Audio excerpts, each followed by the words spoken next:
Okay, we ready to go? All right, I'd like to call the Village Council June 8th, 2021 regular meeting to order. I show at 6:30 p.m. I show we have a full quorum with two of our Mayor Pro Tem Vandenberg and Council Member Jamie Line remote. So I need a motion to allow council members to participate remotely. So moved. All's in favor? Aye. Aye. Aye. Thank you.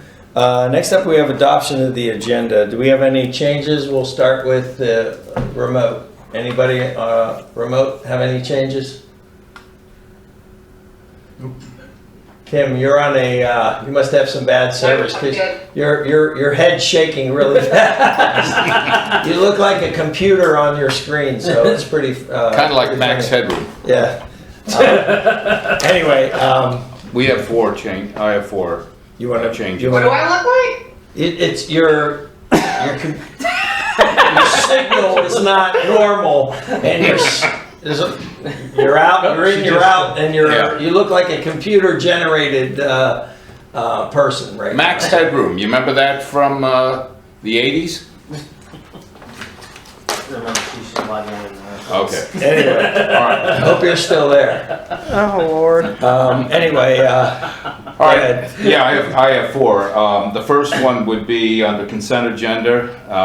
We're going to add on the consent agenda under 3, obviously 4, consider the approval of the fiscal year 2021 budget amendment ratifying retention bonuses for employees and increased legal expenses anticipated by the year end.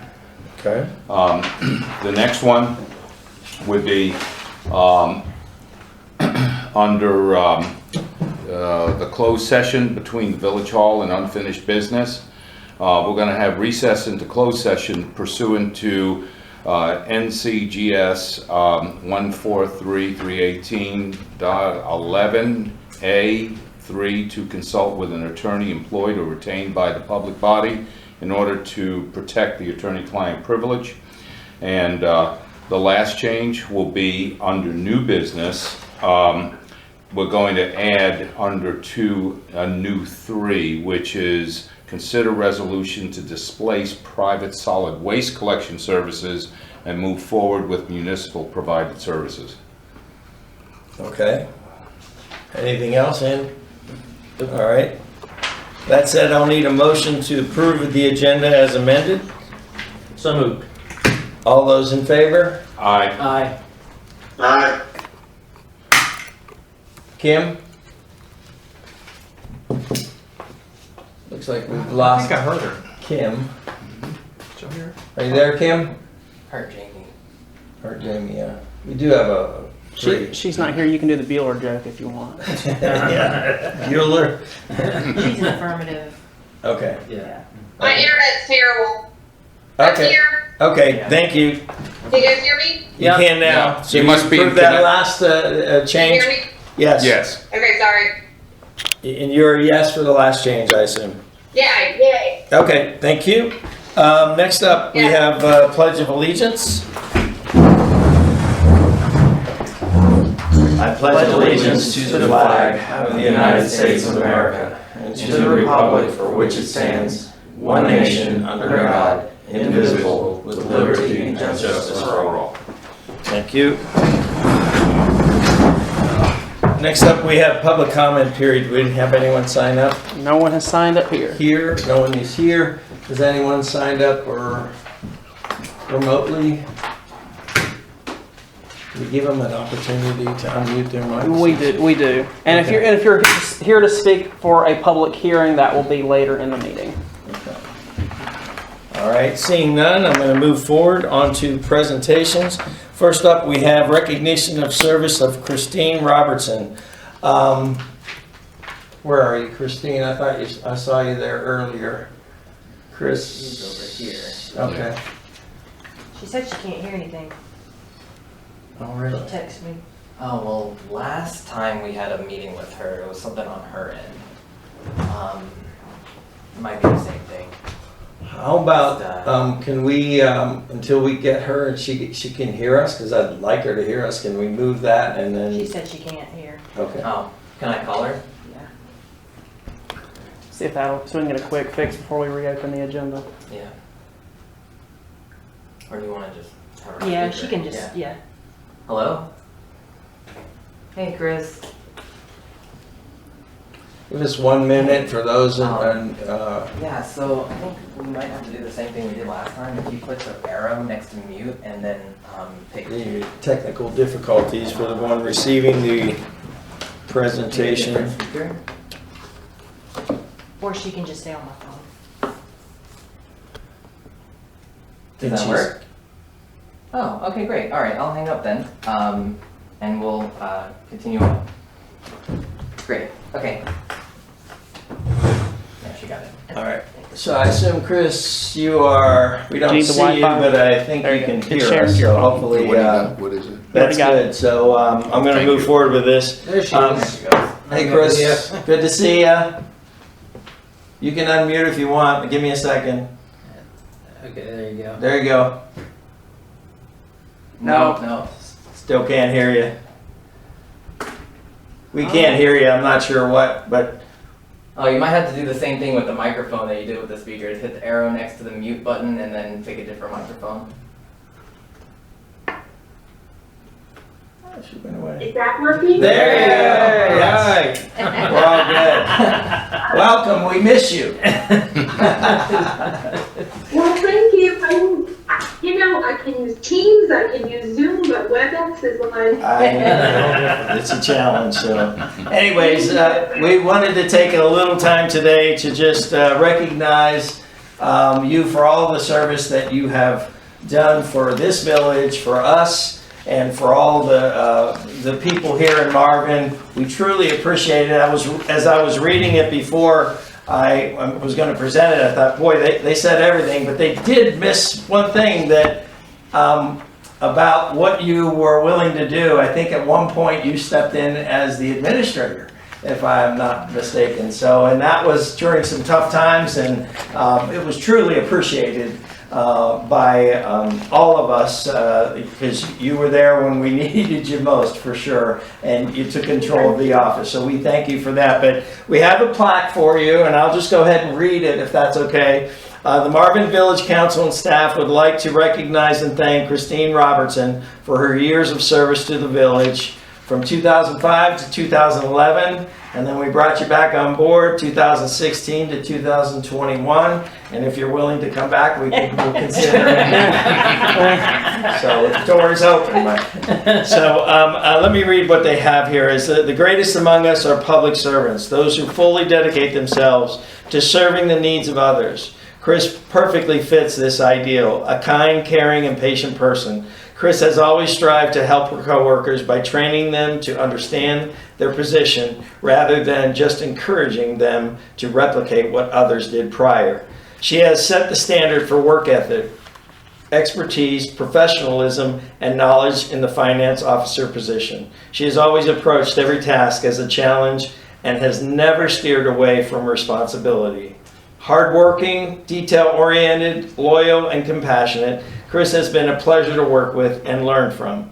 Over the years, Chris has been one of the most integral staff members of Marvin during its major growth and development period. She has been the glue that has held things together when needed, and her involvement on many levels will not go unnoticed. Her work, product, and ethic are beyond reproach. I can't thank you enough. Thank you for all that you have done and to kind of get us through those tough times and just being here during the normal times, I guess I should say. And I'll leave it open to our staff, anyone else that wants to say anything at this time. So, but thank you so much. And the door's open. Thank you, Joe. Go ahead. I was going to say thank you. Those are really kind words, and I'm glad I was able to help. And it's been hard remotely, but it's still nice to feel connected to Marvin. And I still get all the emails, and I miss you guys. We miss you too. So, anything else from staff? I'll just say that, I was sad to see Chris leave. She's been with me since I've been in Marvin, and she's been a very big development in my understanding of finance here. So I really appreciate all of her expertise and knowledge, and I hate to see the institutional knowledge go, but she's been a great help for us, and I wish her luck. Thank you. Anyone else from a remote world? All right. Well, thank you again so much, and best to you and all your the new chapter in your life. Well, thank you. I appreciate it. It certainly was different this past year, with COVID and everything, but hopefully now that things are opening back up, we'll get to meet some people. And I actually started a new job down here, and so kind of getting to feel connected to the community in Atlanta. Oh, good. Well, we look forward. Anytime you're back, please, by all means, reach out to us if you would. Well, thank you. I appreciate that. All right. Good to see And you. this job, Thank you. Miss you too. Take care. All right. Thank you for that. And next up, we have reports and updates. First up, we have the manager's report. Christina. Yeah. Let's see if I wrote anything down. I don't have anything. I have something on roads, but I'm good. Okay. Moving forward, we have the planner's report. Rohit. Okay, so for the first item, just an update on the Innisbrook Trail easement. Chaplain was able to whip up some deeds of easement for both the Innisbrook side and the preserve side. I haven't heard back from either of the sides of property yet, from the personal property in Innisbrook or the HOA. So I'm gonna try calling both of them within the week, and then hopefully have some contact and some forward motion by the next meeting. But we're making good progress on that. It still seems like everyone is amenable, and I wouldn't say they haven't responded because they don't want to do it, just probably because, busy people. Okay, this is for that access Yeah, in the for the corner. trail. And I've spoken to him. I ran into him in the restaurant, and it doesn't appear that they have any issues with any. They're actually Okay. looking forward to the next step, whatever they have to Yeah, do. good, And, good. So I'll give them a call then, because I haven't heard from them through email. okay. Excuse me, Uh, could Rohit speak up a little bit? He's hard to understand. Sure, all right. Okay. All right then. I also have to speak over. Well, these guys are loud if they talk, so we'll be fine. So go ahead. Oh, it's okay. I'll put the microphone back when I'm not presenting.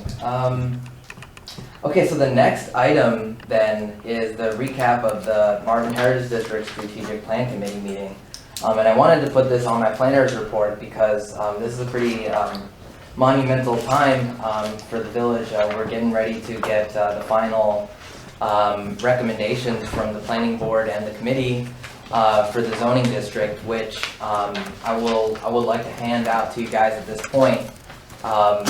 It's on the printer, so I'm going to get it in a second. But basically, at the work session, I'd be asking your consideration to call for a public hearing, both to adopt the zoning district at your July meeting and to rezone these properties. And so that's where we're at, and it seems that, across all boards, everyone is amenable to the content of it, which I'm not trying to talk about fully the content right now. Hopefully, we can reserve that for the work session. So just give me one moment, I'll hand those out. With that being said, Rohit has asked me to sign the application for rezoning for the parcels as the applicant, Village of Marvin being the applicant. So I just wanted to let y'all know that I would be doing that so that it can go through the proper channels with the planning board and such, unless there's any opposition to And that. where MH? The Municipal Heritage District. Okay, the heritage is okay. That's like, am I missing something? Because it wasn't spelled out. Hot off the printer here, so paperclip these. While I'm getting these together, are there any questions on that? So this would be for us to maybe take a look at, review for the planning board, is what you're saying, for us to review it? I mean, this is pretty much a near final version.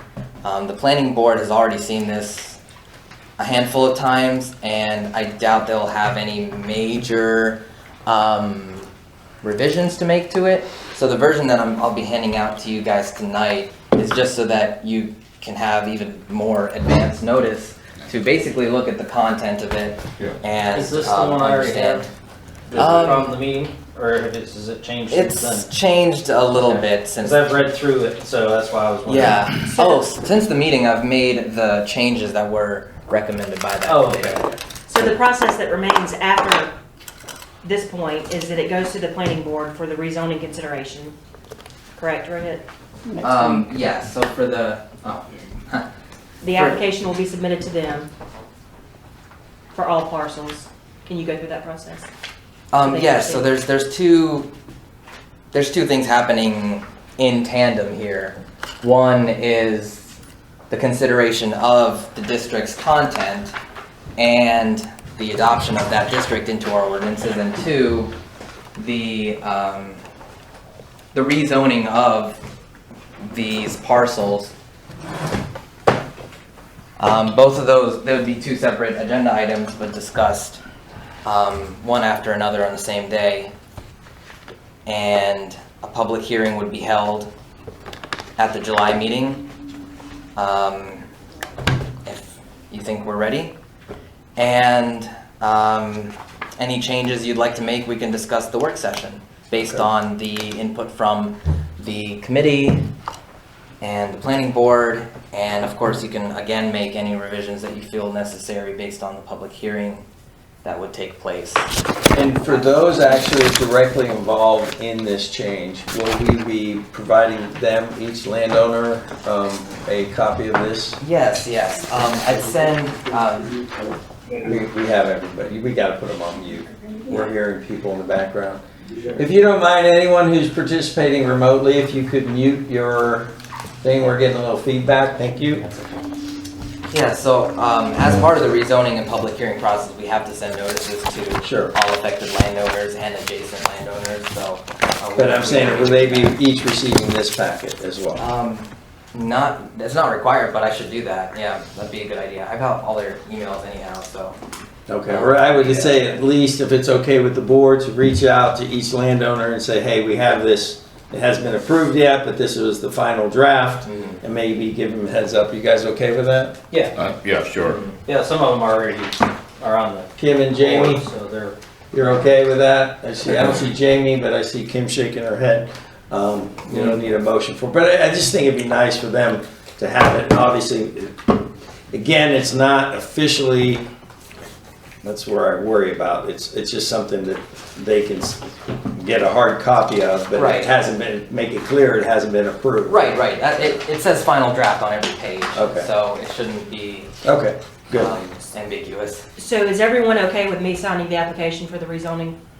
Any opposition to that? It is, I mean, it still has Yeah. to come before you guys, Mhm. and it's just gonna be out there as if we're actually moving forward with this, so. I didn't figure there'd be any opposition. I'm fine with it. I'm fine. Kim and Jamie, you guys fine?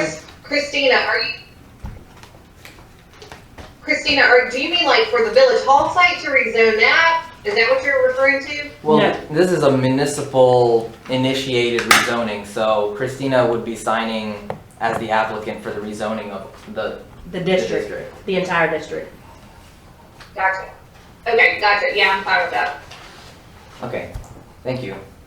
In that case, the rezoning application would be sent to the planning board at their June meeting.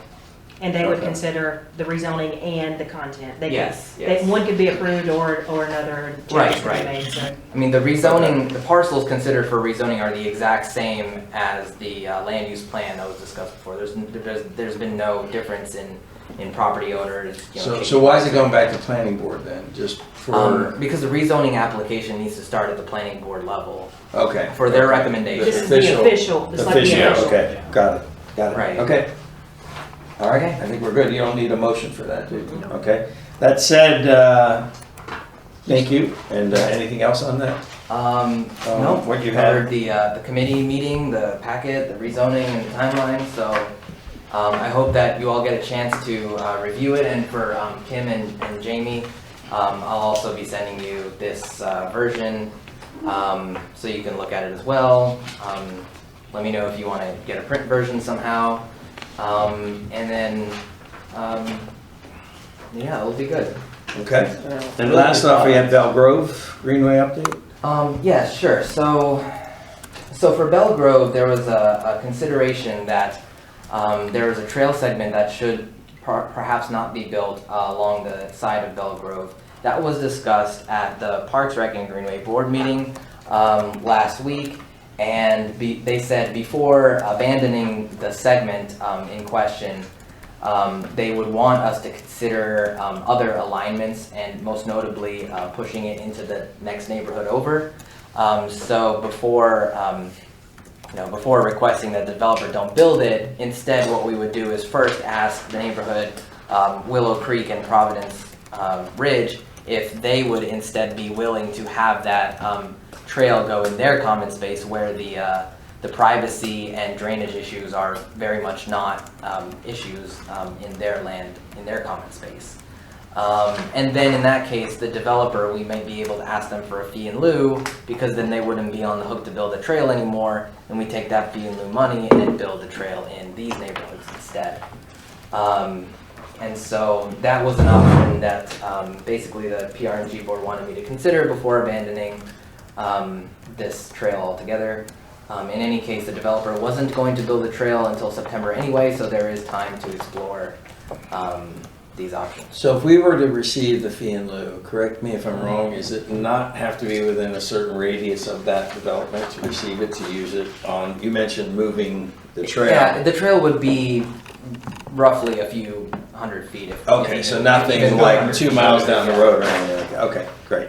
The only other question I had, just for the record, I received a phone call from a person adjacent to Bell Grove concerned about the trees and stuff, and I reached out to you and said, did you by chance get a chance to go over there? I did go out to see. That trail wouldn't be going in that section of the property anyway. I guess it's a separate topic, but I did go out there and confirm that they did preserve the 25-foot undisturbed tree buffer. Okay, because they were cutting a lot of trees. The resident was concerned that they were cutting too close to her land, and all I said was I'd have a Rohit go out, or someone go out and confirm that they were doing everything per plan.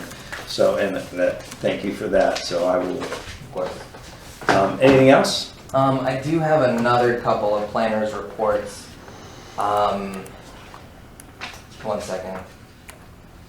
Okay, so I have a report from the CARTPO, which is that as part of the spring shortfall funding, our project, the Marvin Road and Newtown Road roundabout, was approved at the TCC meeting for shortfall funding of $362,000, I believe. And so that would mean that's a recommendation from the TCC. We're an advisory board like the planning board, so it would be up to the CRTVO board, which mayor is the voting member, to vote for that at the meeting next week.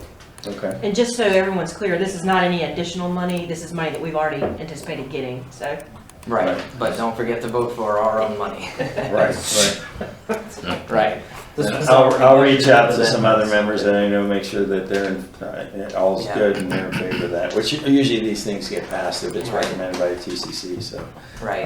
Okay. So that was just one piece of exciting news. On another topic, the critical intersections report, which for phase 2 was wrapped up very recently, they've told me that phase 3 is no longer going to happen, which would mean one of the intersections that was in phase 3 was the Marvin Road and Joe Carr Road intersection. However, that was one intersection that the county was still interested in exploring some way to do that. So although the other intersections in phase 3 will not be studied, we were talking about, myself and Bjorn, the county planner, we're talking about perhaps studying that individually. And so this is just kind of an update that we would be considering a separate independent project than the critical intersections study phase 3 to study the reconfiguration of Joe Carr and Marvin. And is that a candidate for spot safety by any chance? It is. Because I can't imagine how many accident reports we have there. I just happened to see one a quarter probably right on that intersection, so. About right? Marvin Road and Joker. Yep, Yeah. I see at least one for last month. yeah. Yeah, so it is a candidate for federal funding, Happens a lot. which it is unique in that way compared to the other phase 3 intersections, which is why we're looking at doing an independent study, even though phase 3 is not going to happen. Okay. We need to get something done down there somehow, Yeah. some way.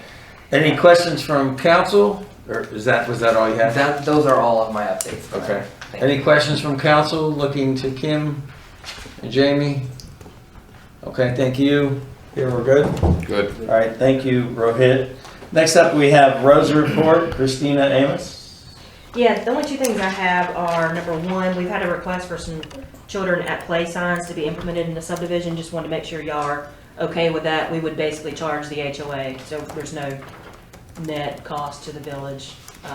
But once we start that, I'm So sure- why does the HOA get them? why do they get them? Why wouldn't they just purchase them themselves? Why are we getting involved? Because I guess we can get better cost. They asked us, and it was Meadowlark that asked, and we are already putting up some street signs for them, so we can do it at the same time. Okay, Okay. but the cost is, We get a better cost than they do. okay, but the cost is, it's more of an official thing?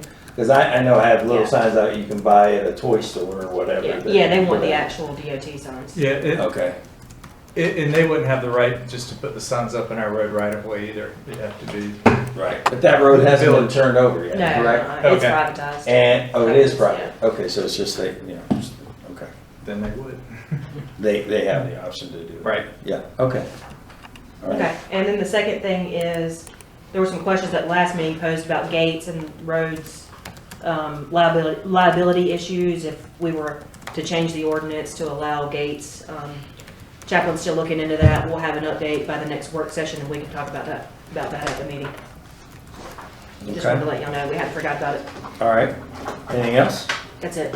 Thank you. Next up, we have deputies report. Good evening, council. Or yeah. Doing good? Why don't you speak up just a little bit? Last month, we had a total of 29 911 hang-up calls. We had 7 accidents that were property damage. We had 3 accidents that were emergency medically dispatched. Total of 14 alarms.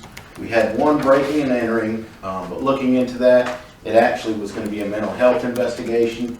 Don't know why it was listed as a home B&E, but we did not have any home B&Es, but it was put like that on the paper. Did a total of 16 business checks, had 6 domestic disturbances, 7 traffic stops last month due to the shortage on gas and all that, 8 radar patrols, 203 preventative patrols, and 2 suspicious vehicles. Any questions from council? And again, if you would refresh, I think we have a number of people on, and just, as we're moving into the holiday season officially, kids are out of school. If you are going to be away for a period of time, you can contact The post office, have your mail stopped, or have somebody come by and pick it up. Use timers inside your house, that way it makes it look like somebody's in the house. Newspapers, of course, stop that. And just have a neighbor come and check on your house from time to time.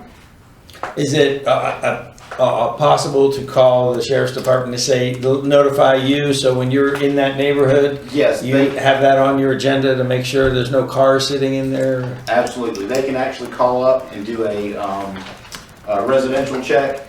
It's all forwarded to the zone cars, and we'll go by as the calls come in, as the paperwork's filled out.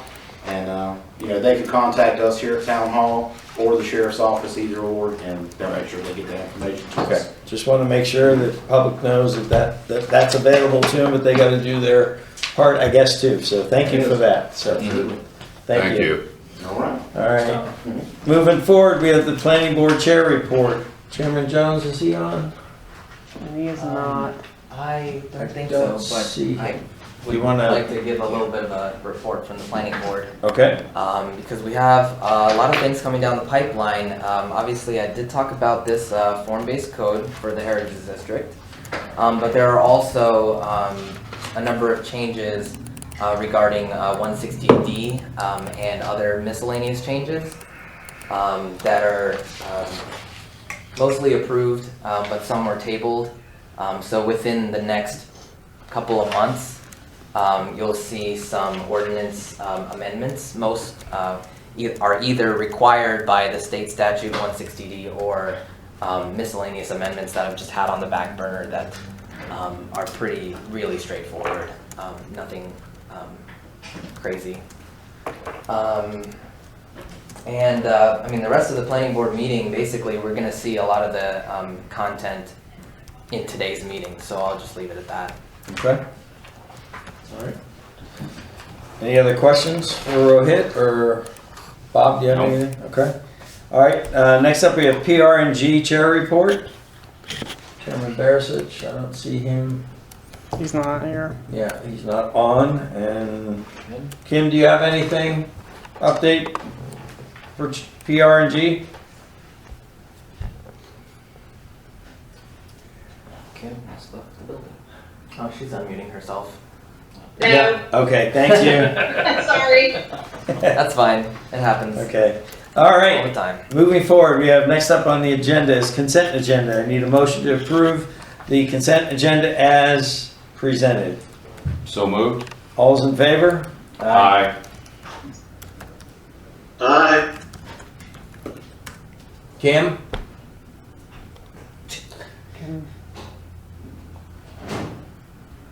There's a really long delay with you, it seems, so. And you're, Aye. okay, thank you. Moving forward, got it. It's a big delay with you and your screen is still, so. All right, moving forward. Bye. Yeah. I'll tell you what, call me on my cell if you have any nays. How about that? All right, moving forward, we have the public hearing. Number one, open the public hearing for the construction plan of 7-Eleven in Marvin Gardens. We have our head first. We have the public comments. We need a motion to open the public hearing. So moved. Okay. All is in favor?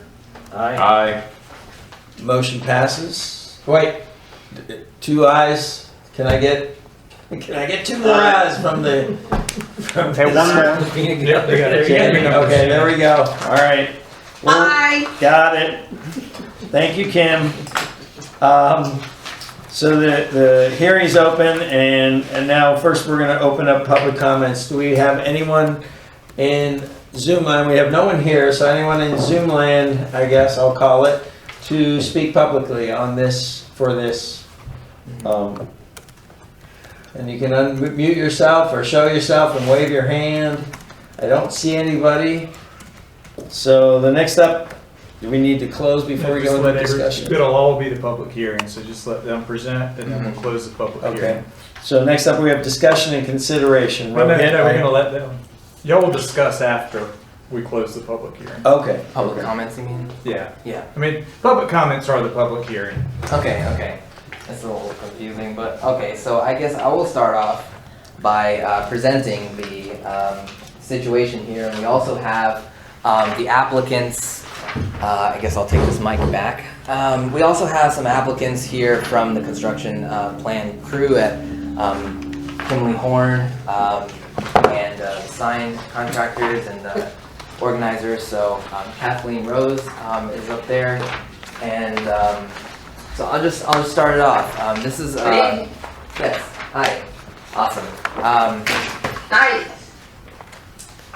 Hey, so 7-Eleven is being proposed to be constructed at the Marvin Gardens commercial district.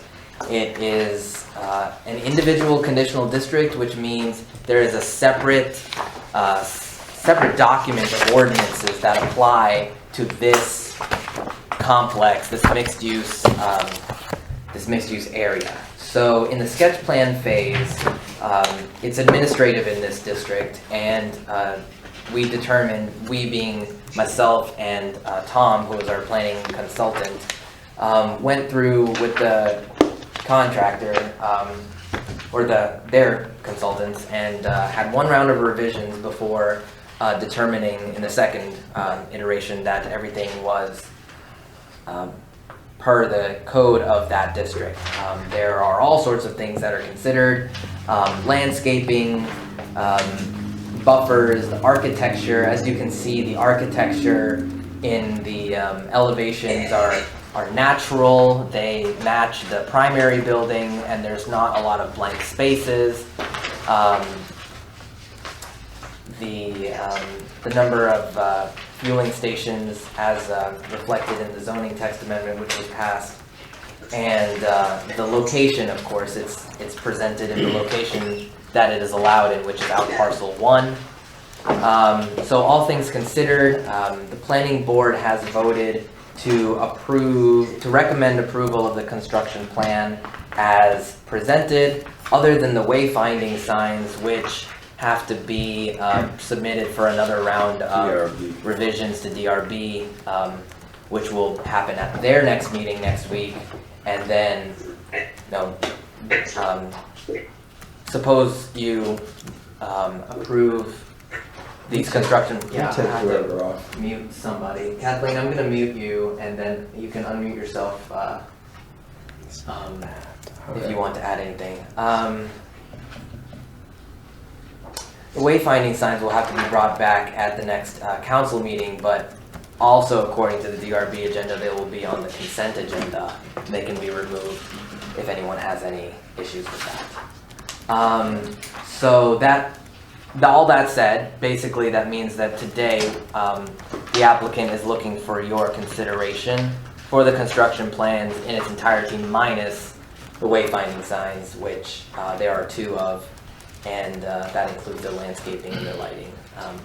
But at this point, I guess that means I'll invite the applicant at this point to add anything to the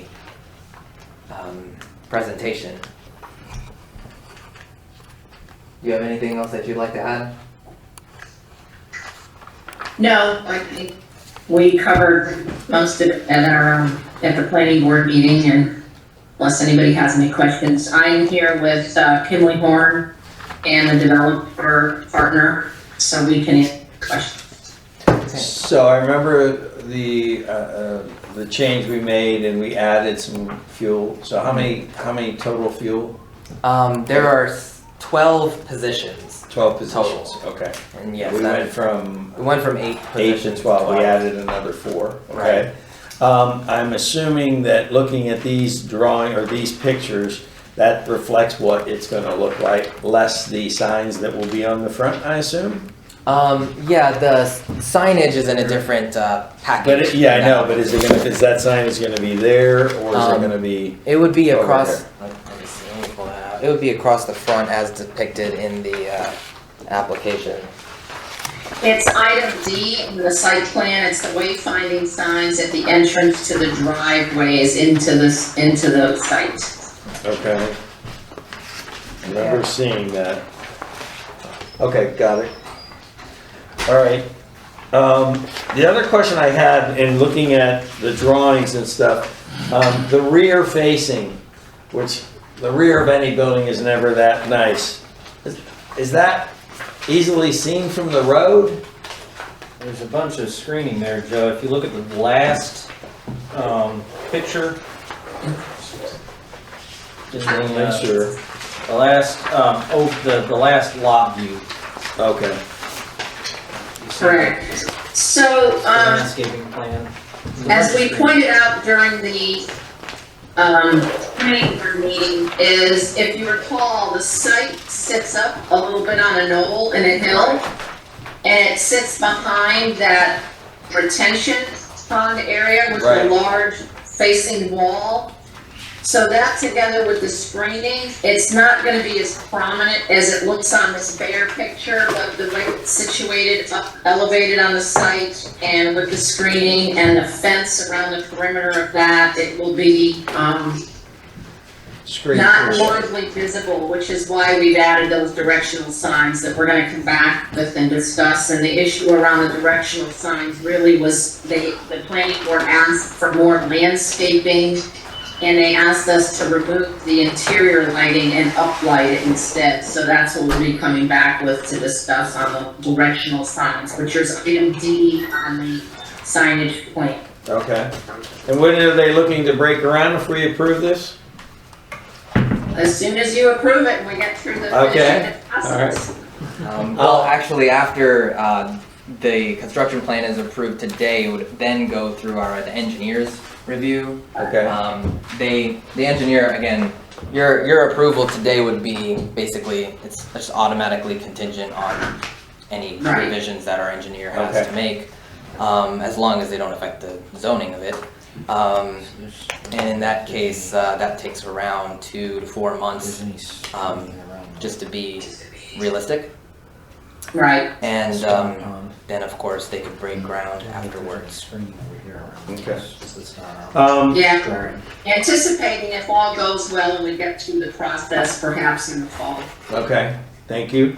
Any questions from council, Jamie, or will, Rohit is showing the frontage, the Some stone. material samples. Yes, materials. Yes, we sent all the materials forward, so you should have those there. Yep. Hey Kathleen, real quick question. And I just want to confirm, the diesel pumps are going to be where the gas pumps are at too, right? Correct. Okay.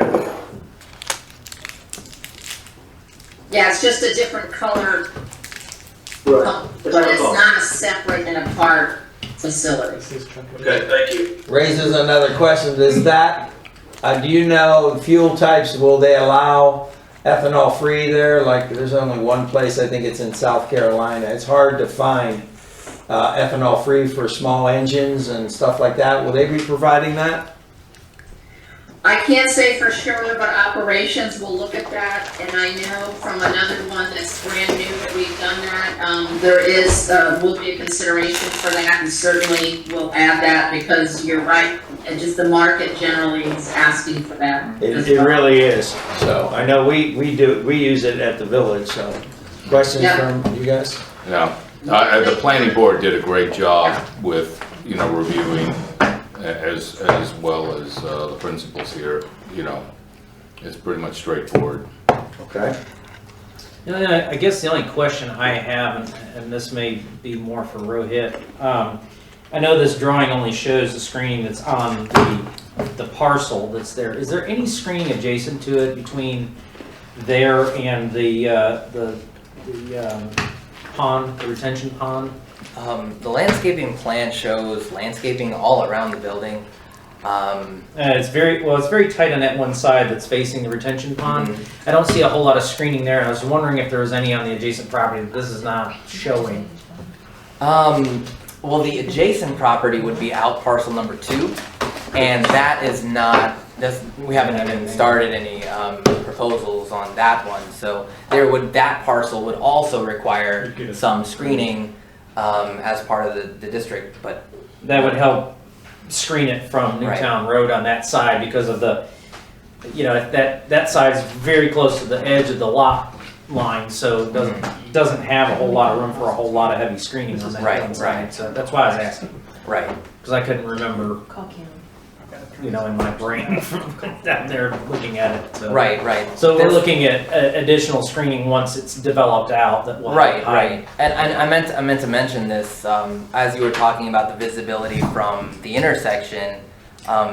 There's also another whole out parcel with another whole, building and its own drive, vehicular areas and landscaping that will also not completely seclude, but kind of sit in front of this project. So basically, once this whole project is complete, it's all going to be kind of helping itself blend all together. Then is what we're trying to get to. Yeah, that's correct. All right. Okay, just any other questions from council? We lost Kim for a minute visually, so we have her on the phone here just for the record. And Jamie, we don't see you, but I assume no questions. So that said, we'll need a motion to close the public hearing. So moved? All those in favor? Aye. Aye. Aye. The motion passes unanimously. And now, I think we'll need a motion. Did anyone write anything up, I guess, just for approval on Cover this? sheet probably has, the staff recommendation and the cover sheet both have, Okay. a recommended motion there. So if there's a recommended motion, Bob, do you want to read that? Sure. All right, there's a motion to approve construction plan for 7-Eleven, not including wayfinding signs, contingent on the village engineer review and possible modifications, and contingent on no contrary public comments being received by the clerk within 24 hours after the date of this public hearing. Further discussion? All those in favor? Aye. Aye.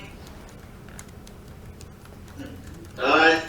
All right, it looks like we have a unanimous vote. Kathleen, congratulations, and tell your clients, congrats, welcome aboard, and we'll look forward to, sorry. Look forward to having gas in Marvin for our constituents. Thank you. Great, thank you so very much, and we look forward to being part of the community and adding to Monarch Gardens. Yeah, it's good. Yeah. It's looking great over there, and then that's just one more nice addition. So, and I think it's well needed in that area. It's going to be a good location for that, not just for gas too, by the way. So, Save me time on my way. so thank you. Thank you all so very much. We'll All right. see you again soon about the signs. Absolutely, thank you. Thank you. Moving on, we're going to go to the next public hearing to. Why did that go from 1, 2, 3? There's a hole punch on the number 2. My Oh, bad. okay, that's what it is. Okay. Open the public hearing for zoning text changes related to compliance with NCGS 160D and other miscellaneous amendments. I need a motion to open the public hearing. So moved. All's in favor? Aye. Aye. Aye. Motion passes unanimously.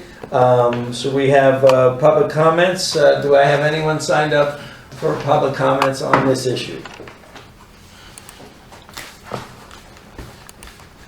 Hearing and seeing none, we're going to move forward to discussion consideration with Rohit.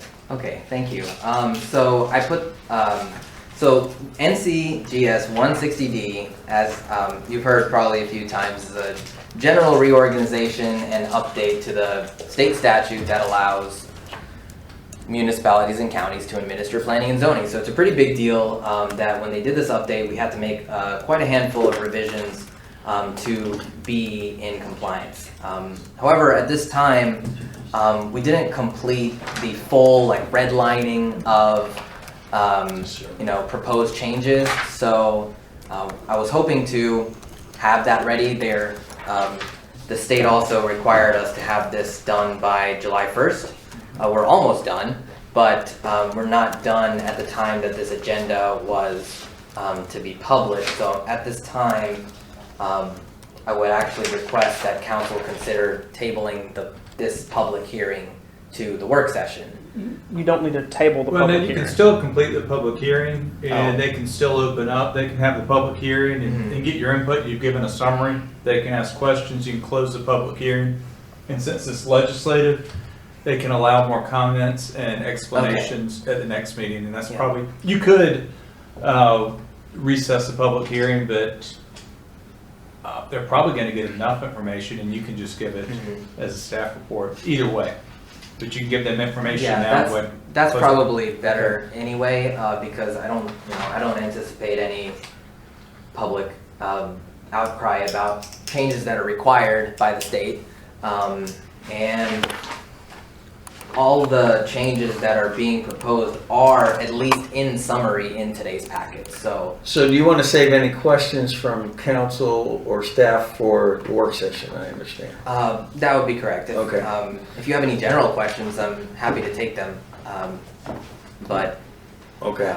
at this time, I'm not ready to. Okay, seeing that, then I'll ask that if nobody has any questions or comments from Kim or Jamie or the rest of the council, I'll ask to close, I'll need a motion to close this public hearing, and then we will, I guess, instruct Austin to add it to the agenda on the work session. Rohit will have it ready for the discussion. agenda. For discussion and action. In action. Okay. We'll take action on that day? Yes, you will, because you Because need it to has to have be these. before the date. And these really, as Rohit explained, these are not controversial. Right. They're wordsmithing, rearranging, and having everything. We used to fall under 160A with everything, and now it's under 160D, and they combined the county and the municipal zoning, and they required everybody to modify. And we would have had to do this last year, except for COVID. Gave us another year Yeah. Right. with that, and we took it. Right. And we're almost, I mean, we were almost done with these changes. We're just probably just a few days away from getting all the red lines. It's just, I mean, we knew what changes had to be made, but as you can see in your packet, some of the changes, they may be one sentence changes from the state, but in effect, we have to change every instance of something all across the ordinances. So it was a lot more work than originally anticipated, but we'll definitely be able to, at this rate, have it ready by the work session. Or Okay, the- and all the redlining that's been in here is what our changes are. Okay. Right. All right, that said, I'll need a motion to close the public hearing. So moved. All's in favor? Aye. Motion passes, and we will move that to the work session. Thank you. Thank you. Next up, number 3, public hearings. Open the public hearing for temporary use permit for 10006 Marvin School Road for construction office trailers required for 151.051B. Motion to open the public hearing. So moved. All's in favor? Aye. Aye. Motion passes. Speak now if you have any questions or comment from the public. Either show yourself if you'd like or raise a hand. Seeing none, I will move it on for discussion consideration with Rohit. Thank Do I you. need to swear him in? Is this quasi judicial? This is a TUP. Yes, this is quasi judicial. Great catch, Bert. Yeah, so it's like, oh, this is just a temporary construction trailer that we didn't make the Alright. 3 findings. That's true. Take a minute to swear him in. Good catch.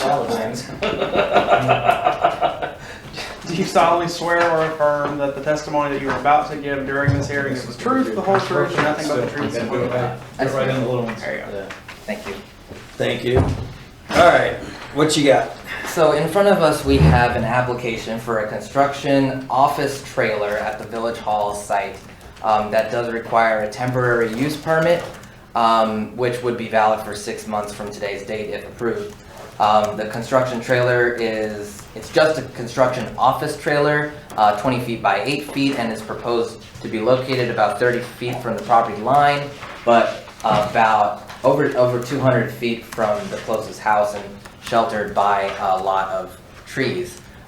There's no lighting proposed in concert with this office trailer, and of course the TUP presented tonight is solely for the approval of the office trailer and is not, related to any questions or, related to the construction of the building itself.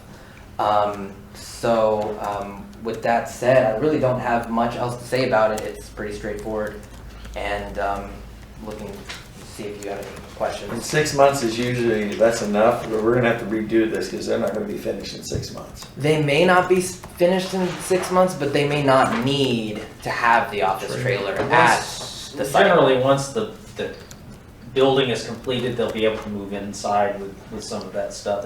It's mainly so that they have a place to keep their plans, Yep. look at plans, discuss things, all that out of the weather, so. And well before the completion of this project, they'll need to move the trailer anyway because it's right on top of where the parking lot is going.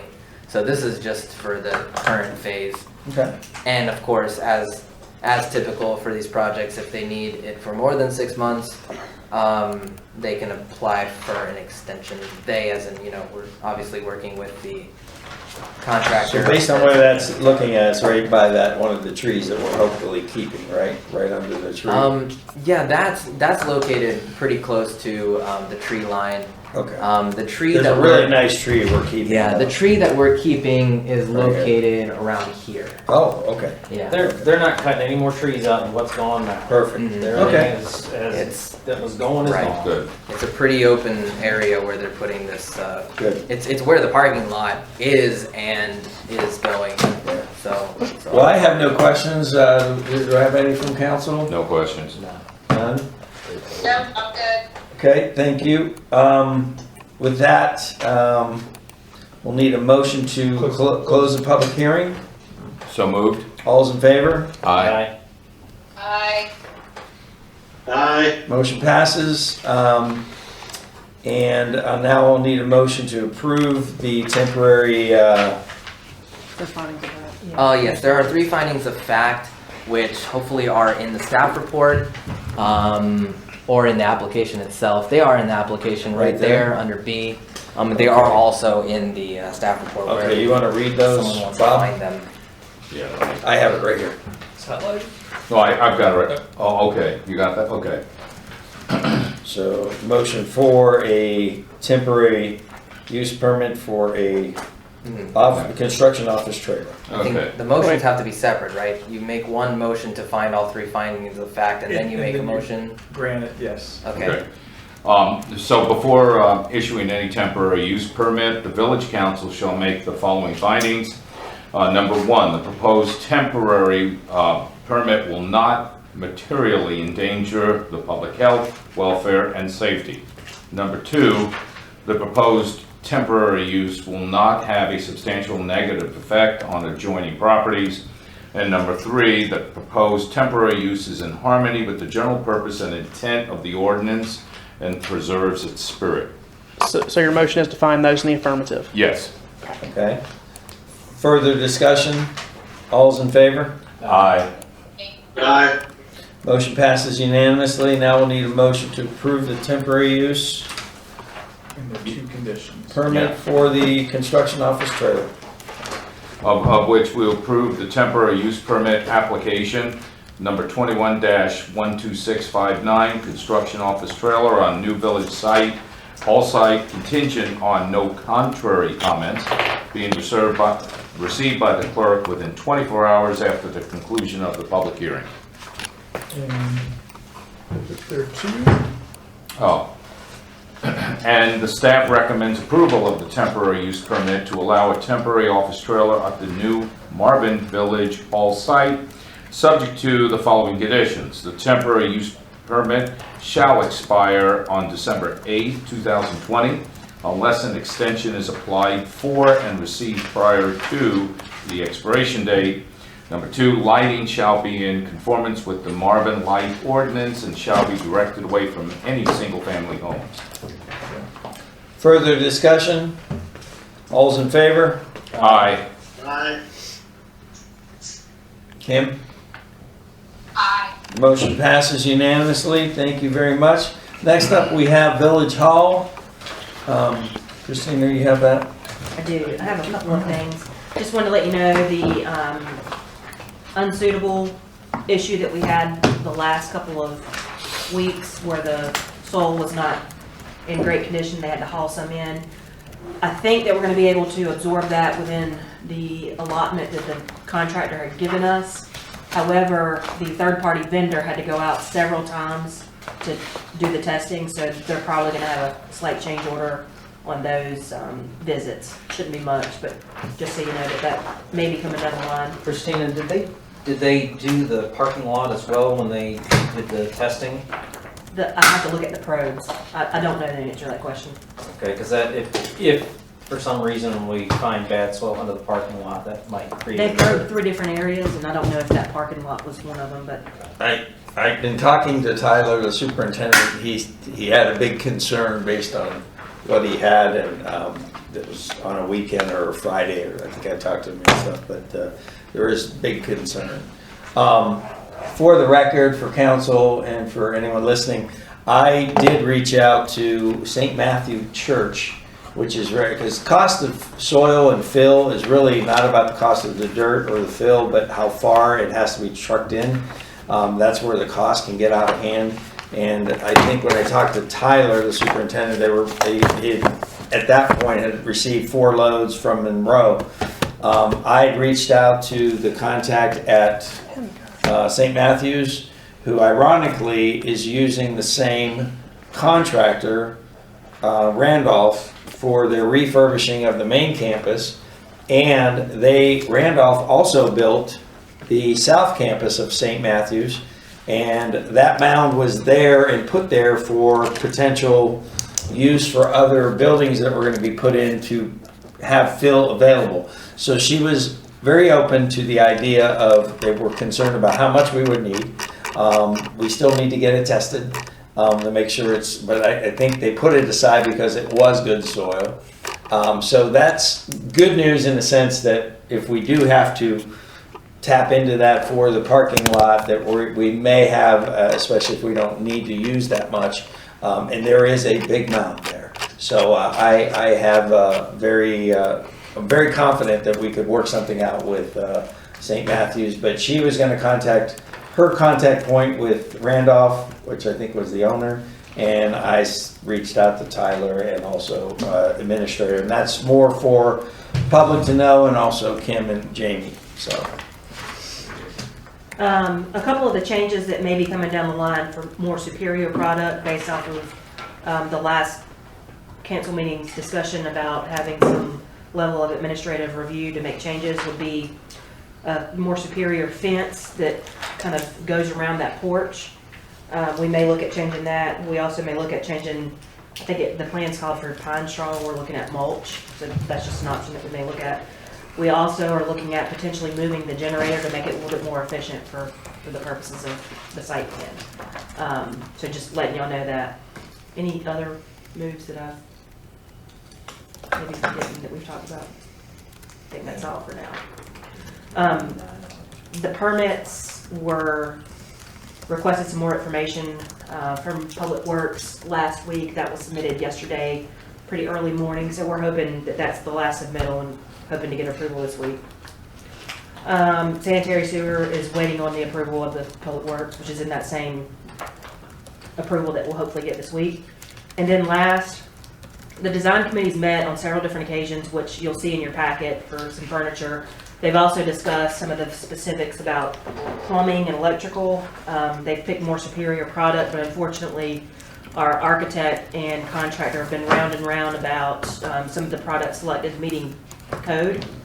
And they're scared that, well, the architect is basically saying that some of the selections we've chosen aren't meeting code, so the contractor is wanting to kind of revert back to the original submittal. So just letting y'all know that that potentially may be coming down. Nothing that y'all need to do, it's just we could change things after we get our CO, but until then we want to make sure we get our CO. okay. Anything else that y'all have questions on for Village Hall? Okay. Jamie, Kim, do you have any questions? No, I'm good. So Jamie, you're good since I'm not hearing. All right, thank you, Christina. Okay. Next up, we have we're going to be a motion to move into closed session, which for those that are online, we will be. The web stream will be live, but we're going to stop the video and the audio, so it's completely turned off. But that way, once the closed session is over, everyone will still be able to view the remainder of the meeting.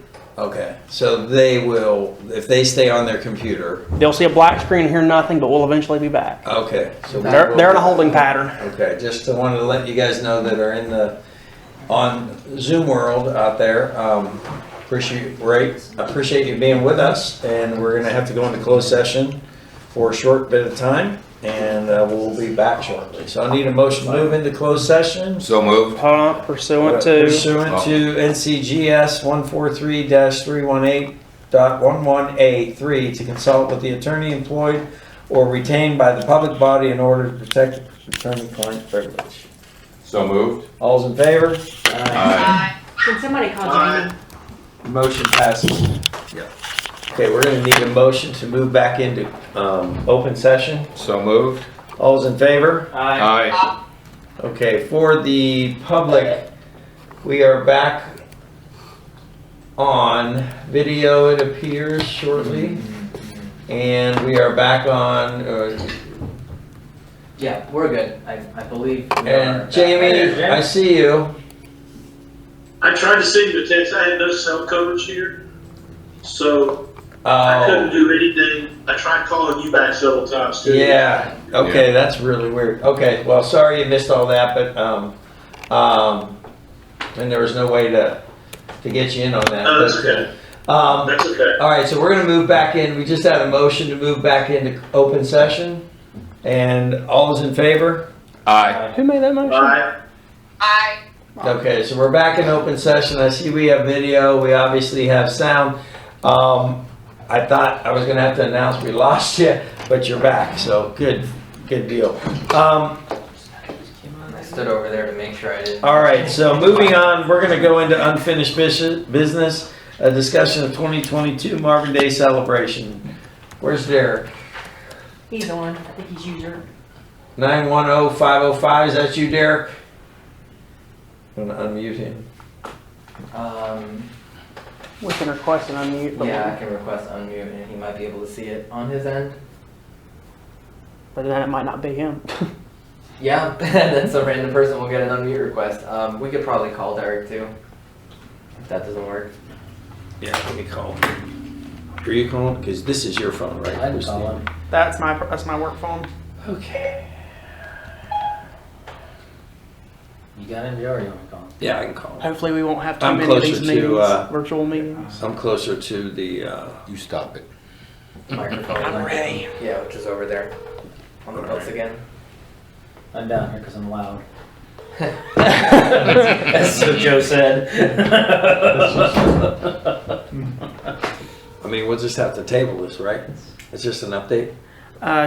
Kim might know some stuff about it because she was at the last Sorry, PRG sir, meeting. I cannot give you any money for gift cards.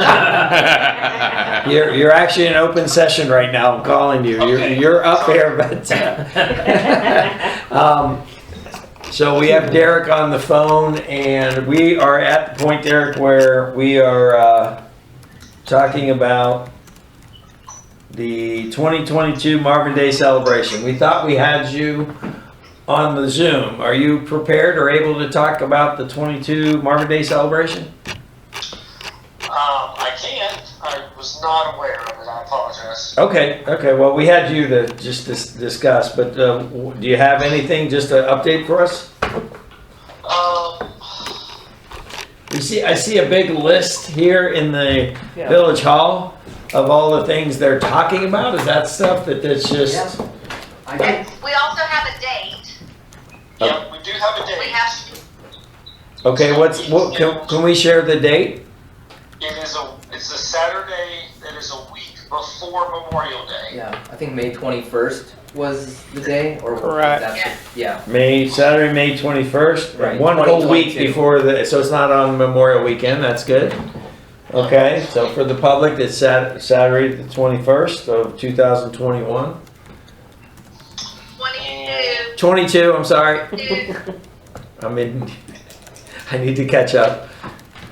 We have, we've ironed out a few different things for various board members or people, on the kind of planning committee to kind of take and run with and start having some initial conversations like myself.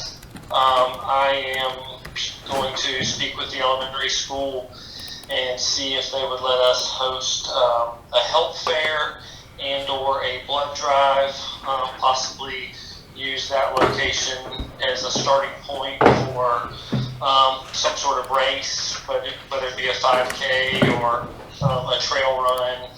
I think Kim was going to speak with Publix about having some vendors and the type of fair per se there.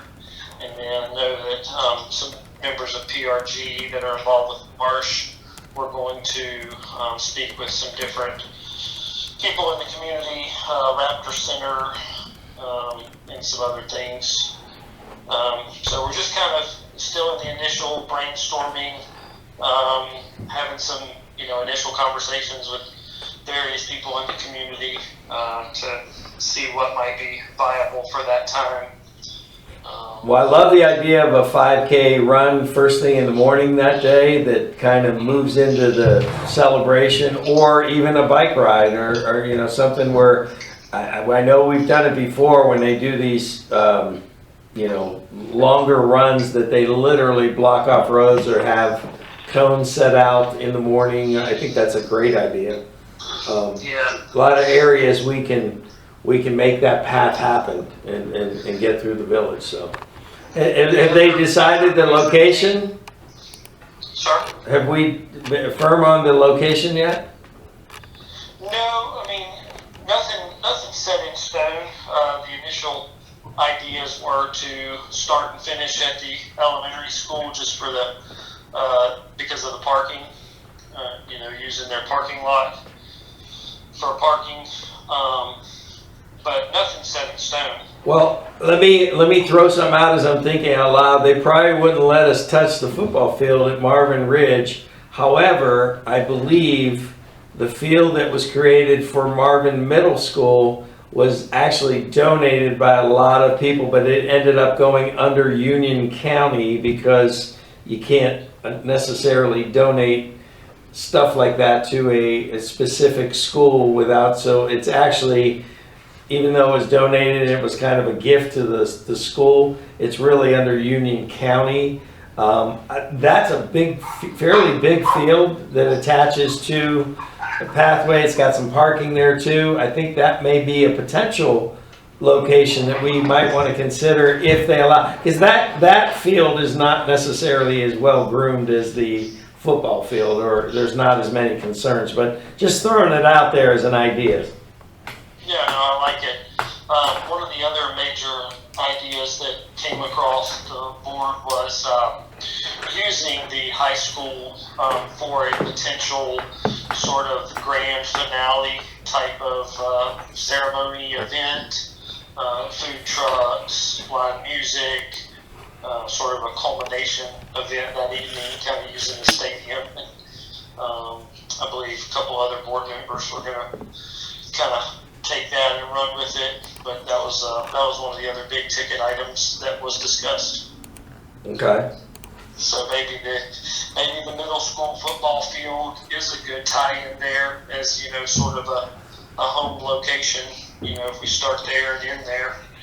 Yeah. Well, I mean, there'd be room for, obviously, you know, that's a voting area, and a lot of people come in and out of that, so it's something easy access. I'm assuming we could, even if they allowed it, to park the food trucks in that area where the circle round is, right there, where it's easy to access, or no cars go in there, and all the parking's on the far end.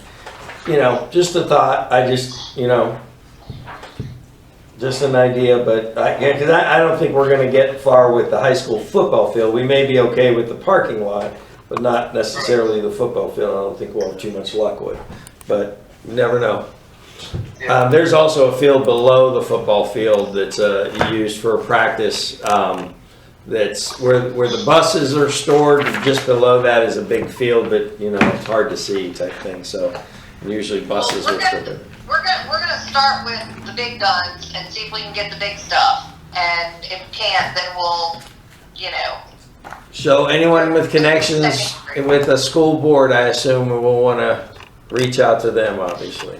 Yeah, we've got somebody on board to do that, and while they're talking, because we're going to have to get permission from the elementary school as well, so we're just going to have the same person's going to have one big conversation with the county. Okay. Just so happens that our district school board member is also in charge of facilities, Okay. so she may be a good help there. Terrific. Anything else? Not from me. Kim? Nope, I'm good. Jamie, do you have anything you want to add? Nope, I think we'll move. Great meeting, by the way. We had a great meeting, and we're heading in the right direction. We got a lot of good stuff. It's going to be great. Terrific. Well, it sounds like we got plenty of time to plan for it too. So. Don't look there. It will be here sooner than you think. I thought it was Marv, Derek. Yeah. What do we need, a mascot?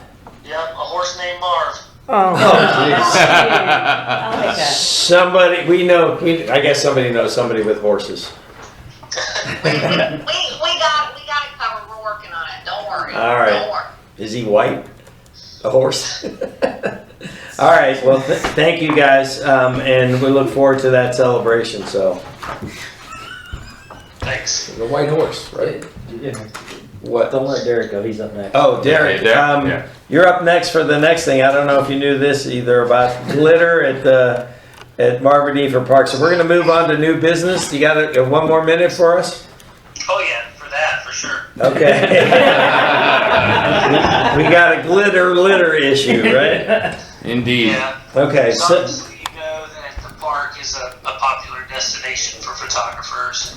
It's a great way to bring people in the park, but the photographers love to put down sparkly confetti, aka glitter litter, and it leaves a mess. You know, it's hundreds of little pieces of sparkling trash that looks great in a photo, but is not very friendly to our grounds and environment. right.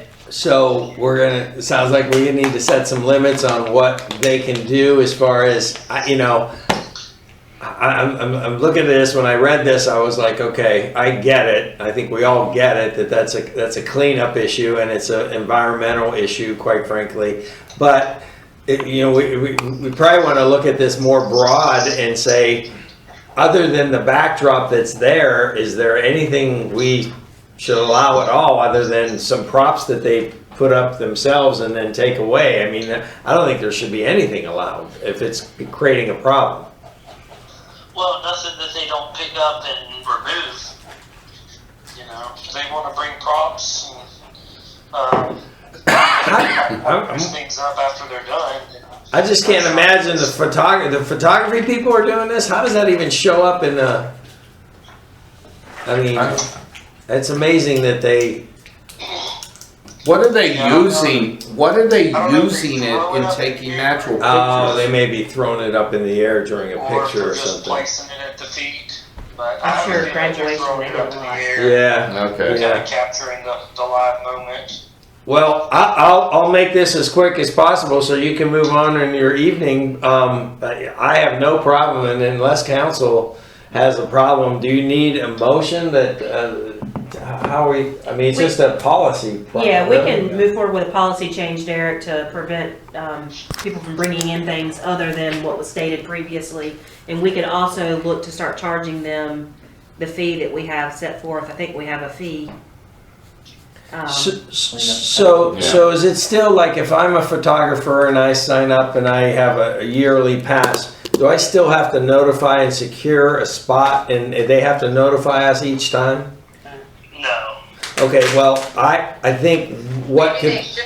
you're right, because what will potentially happen is we put this policy in, they don't know about it, but going forward, anytime they're there, I think they should at least notify us. If we have anyone who's on that list of people we have as annual passes or whatever, we need to notify them and have them respond so we know that they got the new policy. I think that makes a lot of sense instead, because we just leave it open. It's unlikely they'll get it through our blast that we send out on the media blast, if you will. No offense to. I definitely notify them.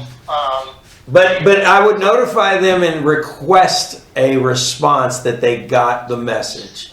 Gotcha. Does that make sense? I was going to put up some signage as well. Okay. Yeah, I think that's a good idea, but I also think that they need to be made aware that if this happens, they will lose their pass and they will not get it again. I mean, it needs to be serious. Because people are out there picking it up and it's taking forever and it's bad for the environment, it's bad for the wildlife. Right. I mean, this is, it needs to be serious consequences. Sure. We can draw that policy Yeah, level. they can do it policy level, but again, anyone with passes, because no one's going to be able to go there. Well, someone may do it on their own and try and get away with it, but anyone, we should have a list of all of those who have the annual passes or whatever. We just need a direct contact so they know that this is the new policy, so. Effective immediately. So I'm good with that. If we don't need a motion, we're good to go. All right. Thanks, Derek. Sounds good. All right, thank you, Derek. Thank you, Derek. Thanks, Derek. All right. All right. Okay, moving on to the next new business. Discussion consideration of solid waste and recycling options for service as municipal services and direct manager to negotiate with selected vendor expected to award contract at next meeting and proceed with implementing prorated solid waste utility fee effective July 1st, 2021. All right, so we got some decisions to make, and looking at, I don't know, hopefully we all did our homework and looked at the solid waste options. I think that was our homework to look at. And I did have some questions, but I will turn this over to Christina and we can hopefully walk through this. And I think it'd be easiest, like with Jamie and Kim, we have a screen up, but if we have you guys, we'll just go down the list of yay or nay, and it'll go by majority vote, I guess, of what we're looking at as far as options go. So with that, I will turn it over to Christina. Hang on one second. What are you trying to do? I'm trying to put the people screen down here so that we can still sort of see people that are, There you go. they're gonna be down there. Okay, gotcha. All right. Okay. Can you guys, Jamie, can you see the screen that we have up on the, what Christine, we're do you want looking to at? share that screen? No, this is really for Okay. us to talk about. Basically, what I've done is put together, unless y'all want to see it, Councilmember Vandenberg and Lyon, we have on the screen what the estimated impact fee is going to be based off of the selections that y'all choose. If y'all want to see it, it's kind of an interactive calculation that I've got, so as we add things, you can see it. How it affects the bottom number. Yeah. Okay. Okay. You can tell me. You can tell me. Okay. Okay. All right, we'll just walk you through it via verbally and kind of see what that does as she goes through the different. So what I've put together at the last meeting, which is in your agenda packet today, is the tabulation, which is basically all of the measures that we took into consideration in the RFP. The darker the color blue, the better the answer is.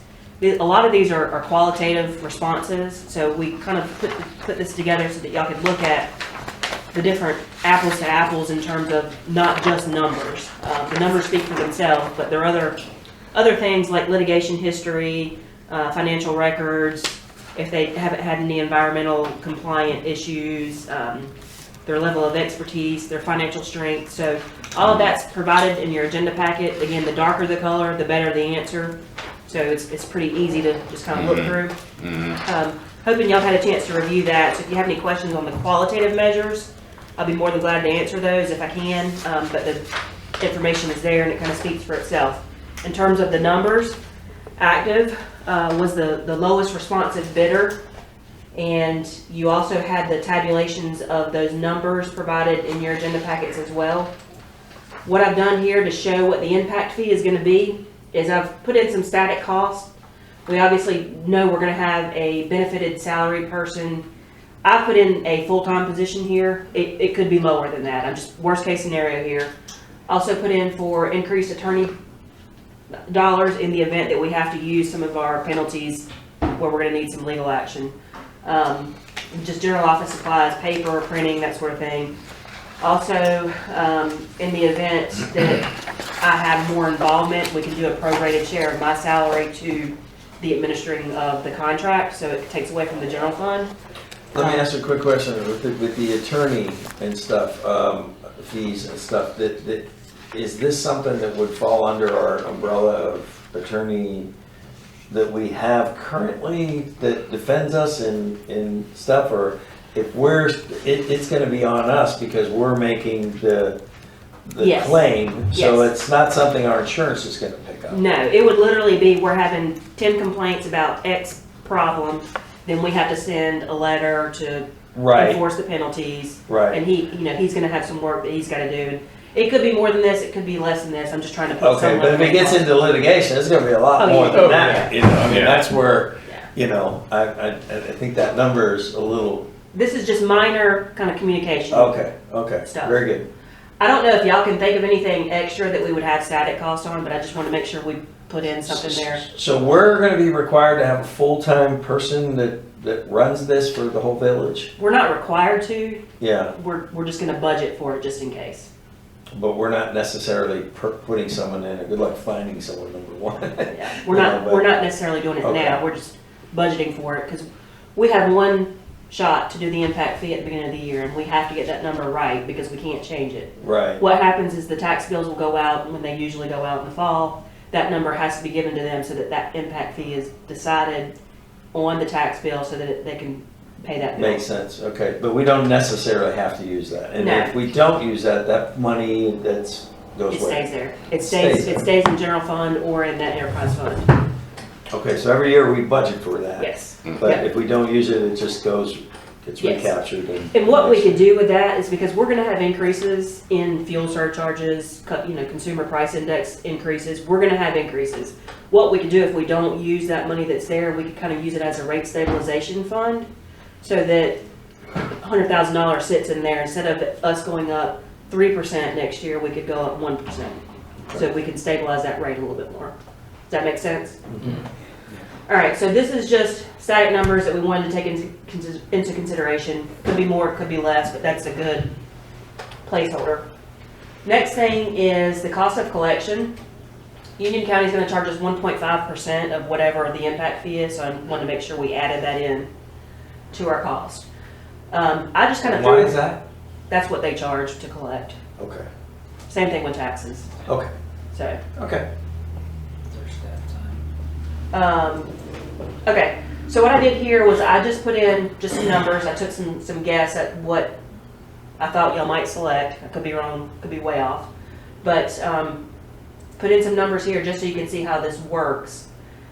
Basically, this 1370 was selecting active with recycling, weekly, and garbage collection. So that was the base.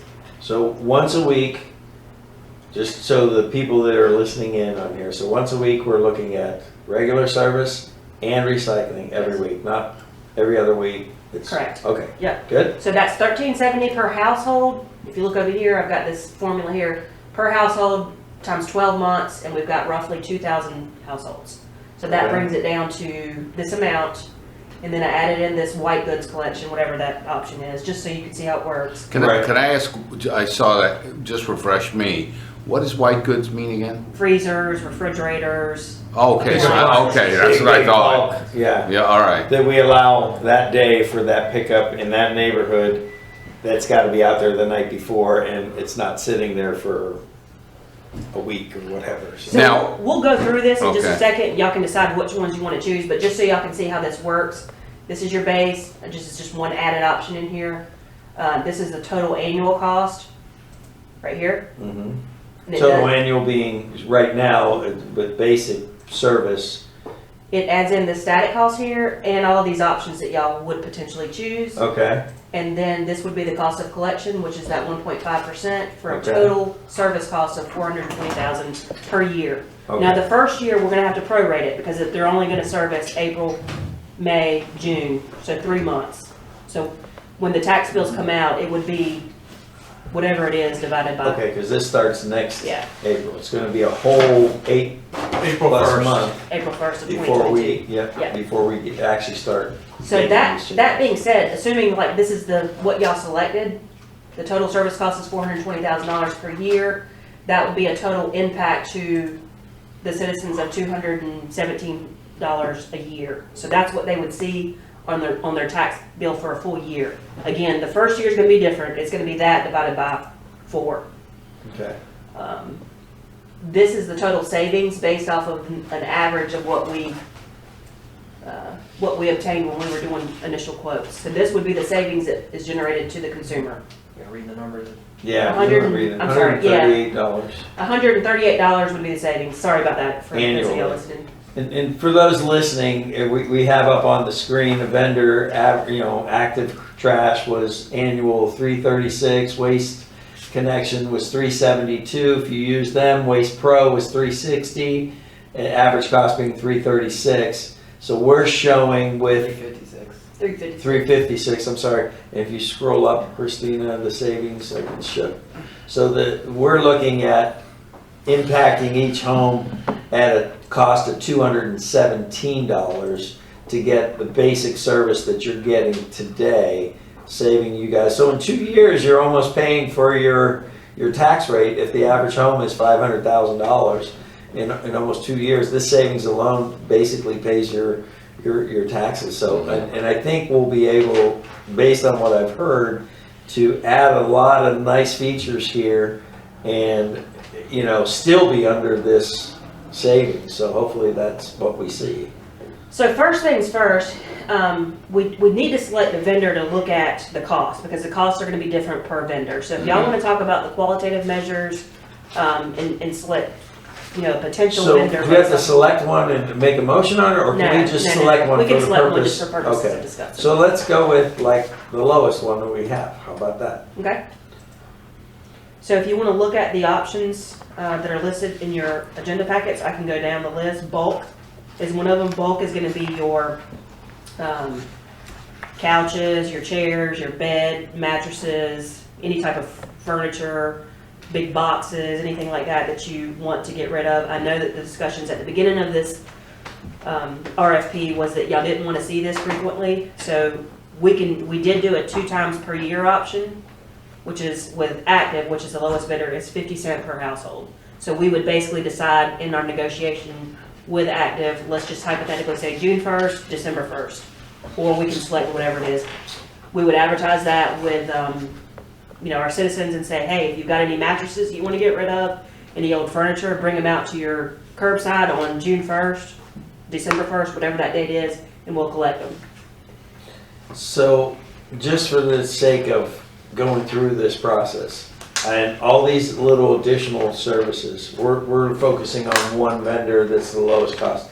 Is there all these providers, most of them provide this stuff? Some are not applicable, and all in, if we went for everything, it's not going to really change the number of the base service. So we're really looking at base service. We're really comparing a fair comparison. Like if we add all these things, we're looking at Active. If we were to move over to another vendor, it's not going to be like, this is the way to go. We're going to go to this company now because it's going to be less. Does that make sense? No, and actually across the board, Active is the cheapest.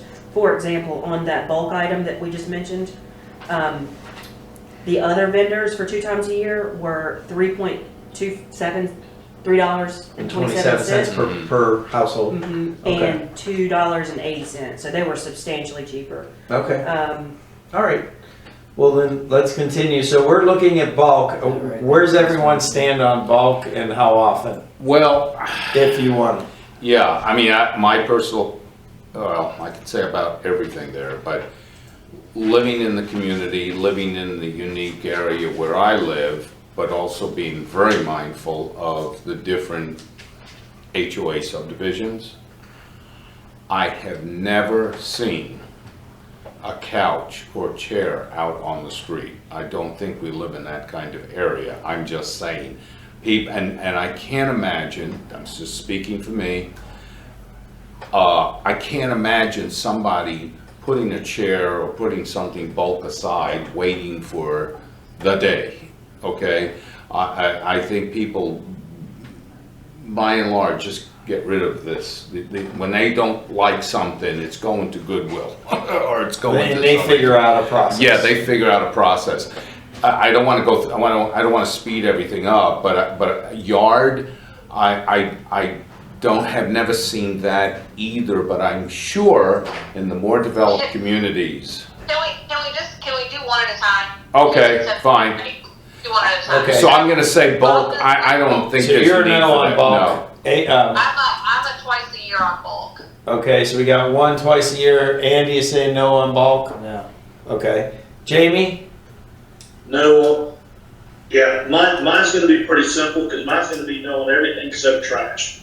So, just, Yeah. Okay. Okay. We have you down for that. So basically, no on bulk. We only have one vote for bulk, Kim, so, And what we could do to potentially pacify those that want it is we could, in our negotiations, if Active is the one that's chosen, we could see if they can work out a deal with the consumer at the rate that they would have given us, so that if and anyone make wants their to do own, that. make their own arrangement to Yeah, have them come we can pick do it that up? if y'all are okay with that, but if y'all don't want that type of debris at the roadside, then we can I just don't know. even talk about it. No. Okay. Yeah, I mean, I know in the past, I've contacted them and asked them if they're gonna pick up a Christmas tree, and they said, oh yeah, those will be picked up. So you just, everybody puts, that's the only thing I see out, really. And then I see occasionally, my service, I'm speaking for myself, Yeah. would allow 2 bags of yard waste if it was like a major trimming and stuff like that. So you could potentially put 2 bags out every week at a time, and they would physically take those. But Yeah. so it is done, but usually landscapers will haul that stuff off. But for those that are doing it themselves, I think we might want to consider how they do that, or what they offer, or in the negotiation, what will they take when it comes to yard? Yeah. Yeah, we can get to that when we get to the yard, but Okay. are we all in agreement with that? Yeah. Both. Yeah. Yeah. Okay, Kim, you're down 1. No, we're not all in agreement. Yeah, I know. That's right. I know you want bulk. Okay, but you're outvoted right there on that 3 to for now. For these purposes, we have a 0 on that. So, moving on to yard. Do you want her to explain anything or discuss her opinions or Who? Kim? Yeah, Kim, do you have explanation before we go into yard on bulk? Yeah, I mean, the reason that people don't put stuff out by the street is because nobody picks it up. Like, you're having to pay like $100 to have somebody come and pick it up, so they're gonna be like, I mean, you see it all over next door where it's like, hey, can somebody come get this sofa and take it to the dump for me? I mean, there's a reason that you don't see it on the street. It's because people are paying somebody else to go do it because the trash people are too expensive. To basically have 50 cents for them to come twice a year, like per month, like, I mean, that's like dirt cheap to offer it twice a year if people have stuff. I mean, I can tell you that there are things that I'm like, man, I wish we had those, because I would put it out in the street and I wouldn't have to worry about taking it to the dump or hiring somebody to take it to the dump. But, you know. Yeah, you're likely to get, if we had announced days that we're putting stuff out, you're likely to get pickers out there just driving down the streets and grabbing whatever they want, which then, You get that anyway. yeah. Nothing against the picker, because I like picking I might myself. be in front of your house. Yeah, I was gonna say, All right, come on, yard waste, let's go. Come on, it shouldn't take that long. Okay, So the yard waste, y'all can discuss that. As somebody had previously mentioned, most people have landscapers, they're used to doing it anyways, so I don't know if that's something y'all want to consider, but we did want to put it in here. Every municipal trash pickup service that I know anywhere has yard waste pickup with their municipal trash pickup. It's just a standard. Charlotte does it, everybody does it. Davidson, all of them. what is their cost? 25 cent. Weekly? It's monthly, 25 cent. Monthly? So 6,000 a year. Yeah, I mean, Okay. people that they rake their own leaves, put it in the curb. I mean, cut Yeah, down some branches, put it in the curb. Yeah, but so say you don't have a landscaper, and say you are doing it yourself. Mhm. You're only getting it picked up, and I guarantee my house, when I used to do it myself, I'd have at least 10 bags. So it took me 5 weeks if they took 2 bags. Are they a only week. taking 2 bags a week? That's what they did. That's the only thing they're allowed to do per their contract. But what Kim is saying, I think, is if we go down that road, then you doing your lawn work, you got to wait to the end of the month, and you're sitting there. If you do your own lawn work, you're sitting there holding all this trash, which it essentially is, but it goes to, I don't know where it goes to, but I don't know if residents are gonna be okay with that. I don't like that. I know Charlotte, they give you parameters that you can put it out. You can put a pile out there and they pick up the pile.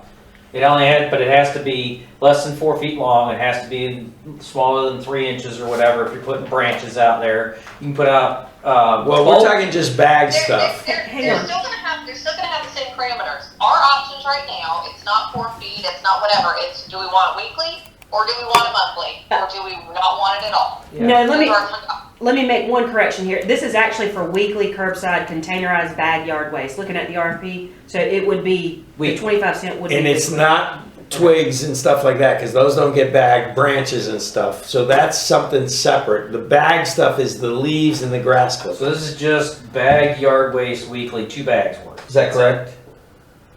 Yes. Or were they specific on that? It's weekly. Hang on, I'm looking at something real fast. It's $3. Yeah, $3.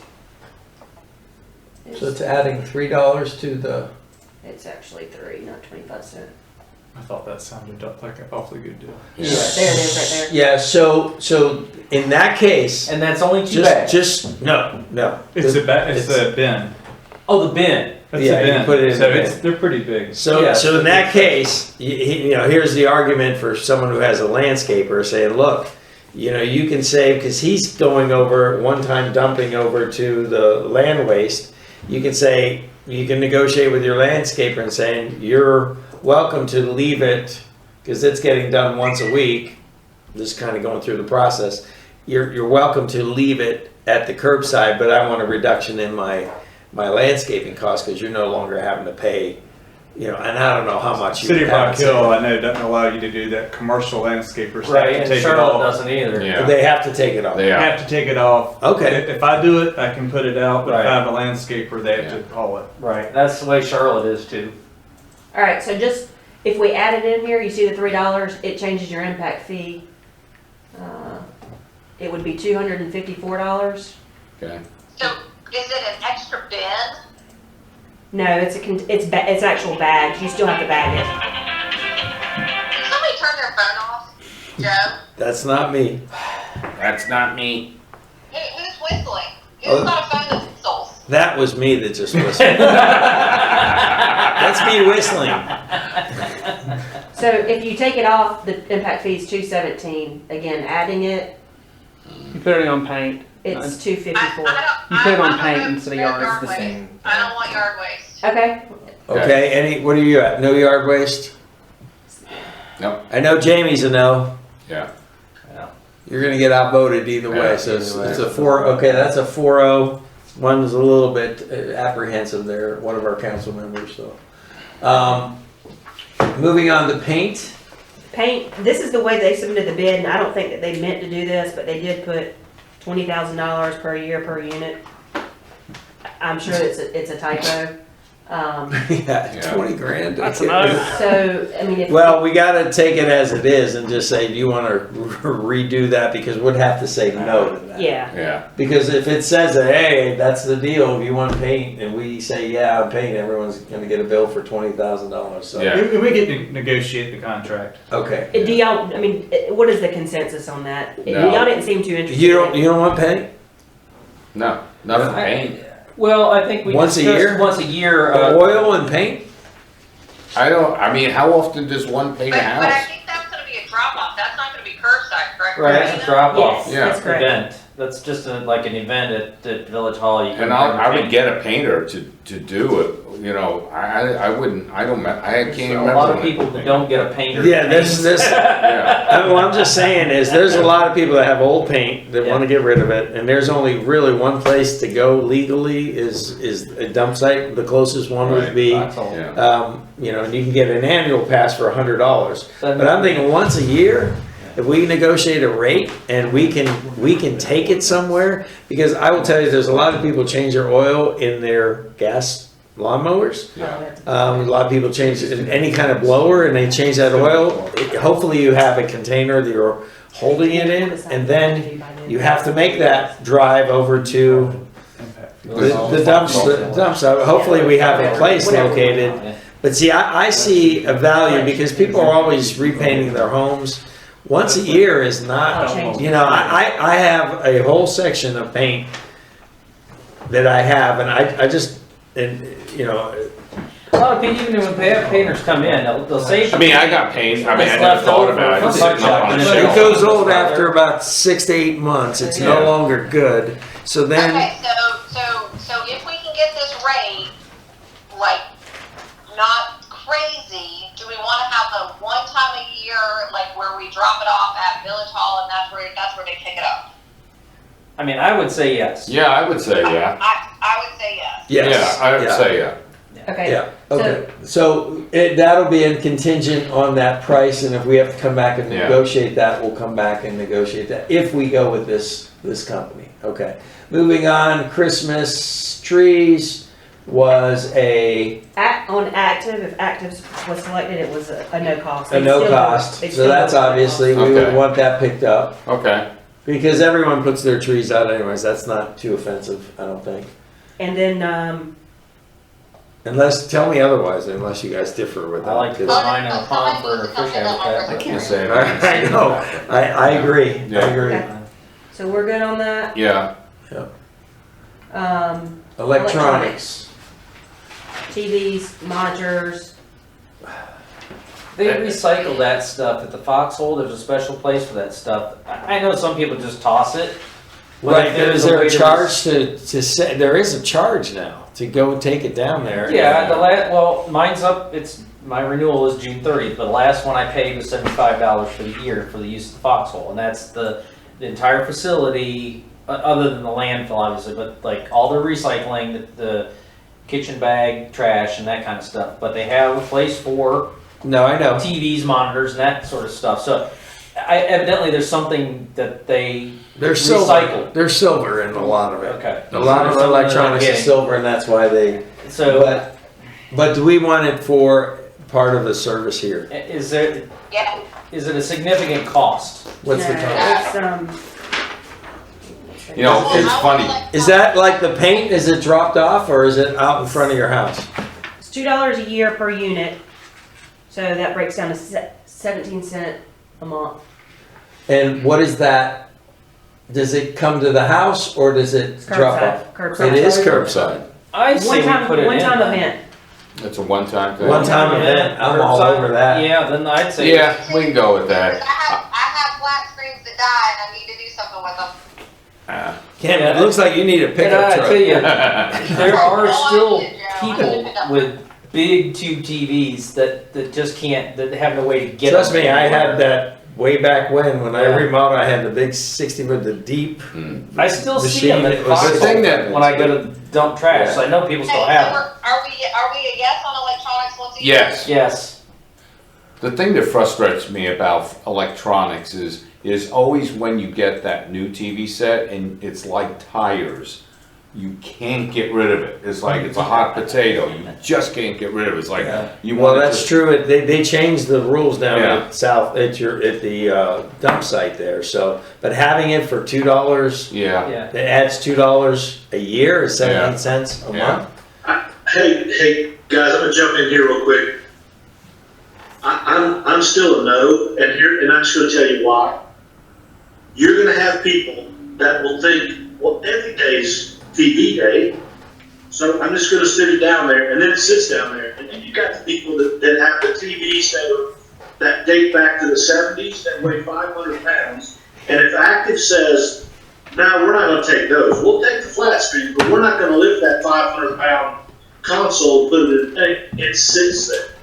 So I'm still a no, and that's the reason, because it sounds great, and I would love it too, and I would love to do it, but communicating it out to everyone to make sure that it goes on that day and that day only. And if they don't pick it up, they need to go down there and pick it up and bring it back to their house. Well, that's gonna be Because for if not, the, we're gonna have the Village of Marvin looking like a sacred something. that's gonna be up to the HOAs to enforce that though. What's that? That's gonna be largely up to the HOAs to enforce their rules on that. No, Listen. in our contract, it's gonna say electronics, and they're gonna have parameters on it. I I would assume. Christina, what does the RFP say? Jamie, I don't disagree with you. And I don't either. I think I make a very good point.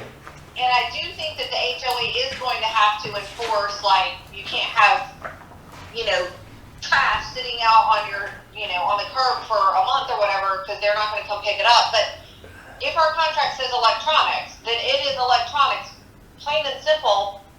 And if Active doesn't pick it up and take it on the day that they're supposed to take it, we have hefty penalties in the contract. So we need to maybe take a pause on that then, Kim, and not to interrupt you, and just say, hey, give us the parameters on the RFP, because to Jamie's point, if it's 700 pounds, Yeah. that one guy that comes around on the truck is not able to.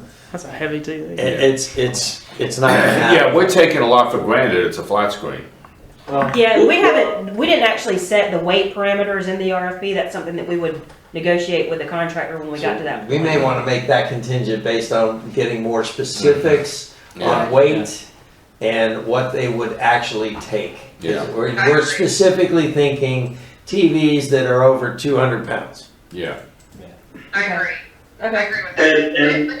And let's make sure that there's a communication that goes out from us or someone else that basically says, today's electronics day. I'm still voting no, just so you know, but I'm just trying to help you, the ones that vote yes, because I'm sorry, I don't trust the garbage company, and I don't trust people, because they'll just leave it out there and go, well, they'll come back and get it sometime.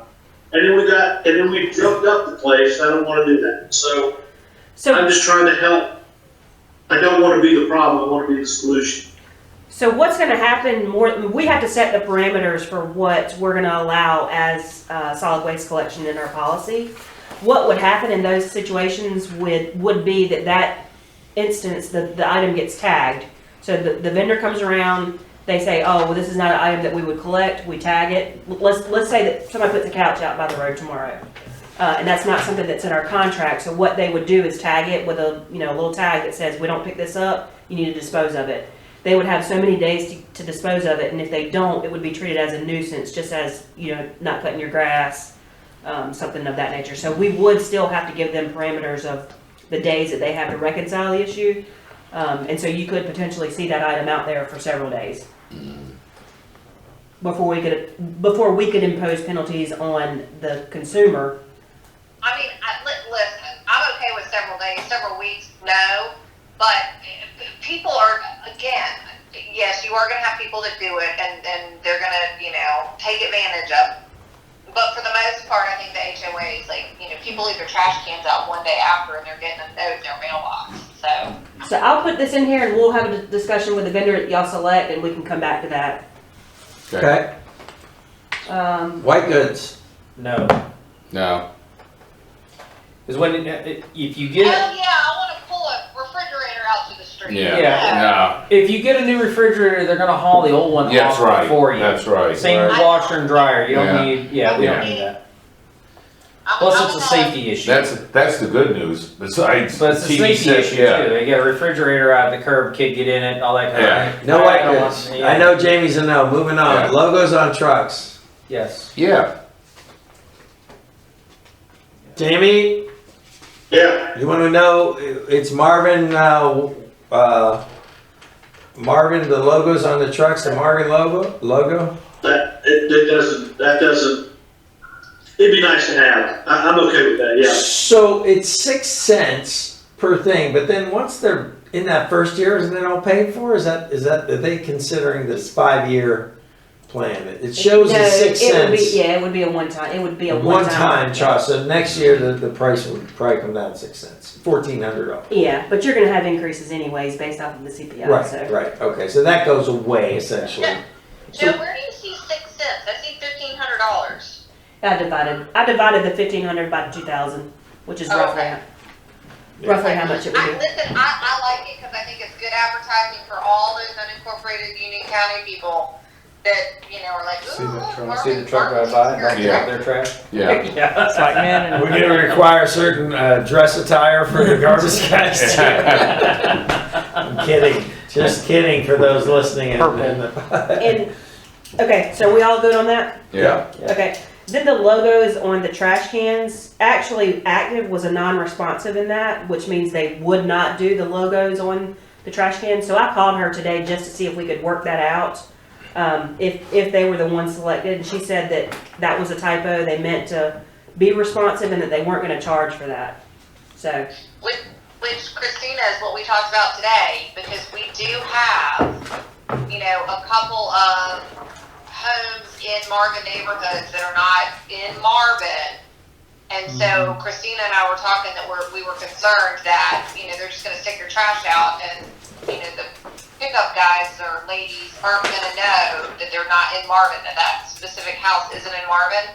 So having the logo on the trash and the recycling will help prevent people from taking advantage of not being in Marvin in a Marvin. That's a good point. So, That's so, a good point. which then Charlotte leads has to their a own, whole every one of their potentially separate, company coming in, driving in that day for those few homes that are unincorporated, correct? yes. Yeah. Yep. And unless they go with Active, and then Active would just say, okay, we're gonna provide you the, even And though you're unless- not technically a Marvin, They probably- they have their own separate contract with them. I think it would make a lot of sense, we try and encourage. Well, and the thing about it is that at least if it is competitive, I just texted out to a constituent that how much are they paying for Active right now? And they're paying $84 a quart. Which is what I have right Yeah. now. Which is, So, I mean, that's what they're paying On now, that, on their own. They have to track the tonnage to the landfill, or they can't mix with non-contracted with our stuff, right? Yes, that is correct. Yeah. And we should receive reports on that. okay, So so they there's can't- only a they can't stop handful, and but hand- I'm thinking of West Weddington Chase, there's They a can't do handful that. of homes They that have are to send still a separate truck in. unincorporated. They can't mix their trash with our trash. Okay. And So- it doesn't really matter if they do because they're paying the tonnage fees anyways. Right. Well, yeah, I guess, but they do have to track it. Yeah. But ideally, they have, if it's an unincorporated Union County, that person who's unincorporated sees the value of, you know, I'm the only one putting my trash can out on Thursday when everyone else is on Monday. Mm-hmm. And, you know, it would behoove them to probably, Right. you know, Yeah. Well, we had some discussions about that today, Chaplain and I, because we will require a franchise for anyone that wishes to operate solid waste collections in our jurisdiction. And so at a later date, we will have to decide what that franchise fee is going to be for vendors, and that will hopefully. oh, help with the moving people into being part of Marvin, yeah, okay. We don't know, so we'll continue to Yes. research that. All right. Any other questions, comments, concerns? No? Okay, so basically, all that being said, let's talk real quick about the base. I'm assuming that y'all want weekly Yep. recycling. Weekly recycling. You're okay with that, right, Jamie? Yes. Okay. So that being said, your total collection fee for the year would be approximately $220 per year. So without those two contingents, we essentially added, we're keeping electronic in there? About Yes. weight. You could contingent on the weight. Yeah. Okay, well, I'm just looking at, That was the TV's discussion. yeah, but, Yeah. okay. So we really only went up 23 cents per household on that. And Per week. And what I'll do when y'all select the vendor that you desire to go with, I will try to negotiate some things. A lot of times you can get some annual events added for free, so we'll try to get some stuff in there So- and reduce it. Can So, we do bulk? Can we do bulk? I'll let y'all make that. you had 3 no votes on that. Bulk. I know, but like once a year, like at Village Hall, if you want to drop off a sofa. You're gonna crowd up our parking lot? If you're gonna Ain't going in my office. Listen, if you can haul it to Village Hall, you can haul it to the garbage dump. I want bulk. You guys, You are on record for wanting bulk, just for the record. But, you guys stink. oh, I'm glad you're out there in Zoom land and not here where I'd be getting kicked maybe. So. That is so true. All Yeah. of you would be. Your foot goes a long way. Total. Well, you are on record clearly that you wanted bulk, and if the community wants it, maybe we can do a survey and put it out there. That, hey, I'm sure these things are negotiable down the There's your road. running But platform. anyway, yeah, I'm all about bulk. Can run on that. Okay, do y'all want to talk about the qualitative measures real quick? Yes. Okay, so a couple of things I'll note. There were discussions early on about CNG trucks, compressed natural gas trucks. Active and Waste Pro did not respond to that, so my assumption is they are not gonna have CNG trucks. The only one that said they would be Waste Connections, and they were, I think, the second Getting ready to highest. do beta testing on electric, it said in here too. I'm sorry, they were the second highest, yeah. Second highest. They're in the middle. They're in the middle of the But three. it's almost double from what you would have from Active. Okay. Okay. They're, like, on their base, it's $20 a month, whereas Active was $13 a month. Okay. So it's basically 75% more. Okay. That was one big difference. Active had a lot of darker boxes, which again are the better options. Waste Connections did have a little bit more experience, but not much more at all. Service, Total assets, more assets were owned by Waste Pro. Active was in the middle of the road. They still have billions and billions of assets. I don't even know if it really matters. All of them were compliant with environmental. There were several of them. Most of them were pretty consistent with the litigation history. Active had 6 years of no records. Waste Connection had none, so they were all pretty good there. I gave you the information on the staff training and background so y'all could see what they do for that. Active did not give references. Waste Connections did. So I will let y'all peruse that graph and y'all can select which vendor you want me to start negotiating with. Unless Chaplain wants to provide any commentary. Just briefly, price is always one of the major, but if you look at the memo that's included, you have the other things that are included in the chart that you're supposed to be able to look at. Their background, past performance, proposed operations, proposed program implementation, customer outreach and relations, and the total system price. You can look at it all as you make your evaluation, and it's all in there, and make the selection. And then the implementation of the prorated utility fee. We're working on those numbers, but that will come back actually through an ordinance at the next meeting when we do the final calculations. But if you move forward with this, you're going to instruct the manager to proceed with that, and then that would come back. Just easy little ordinance to be short, but that way it can be collected with the taxes and sent out with the taxes. And what I would do in the interim is negotiate with that vendor to see if we can get the cost down just a little bit on various things. So.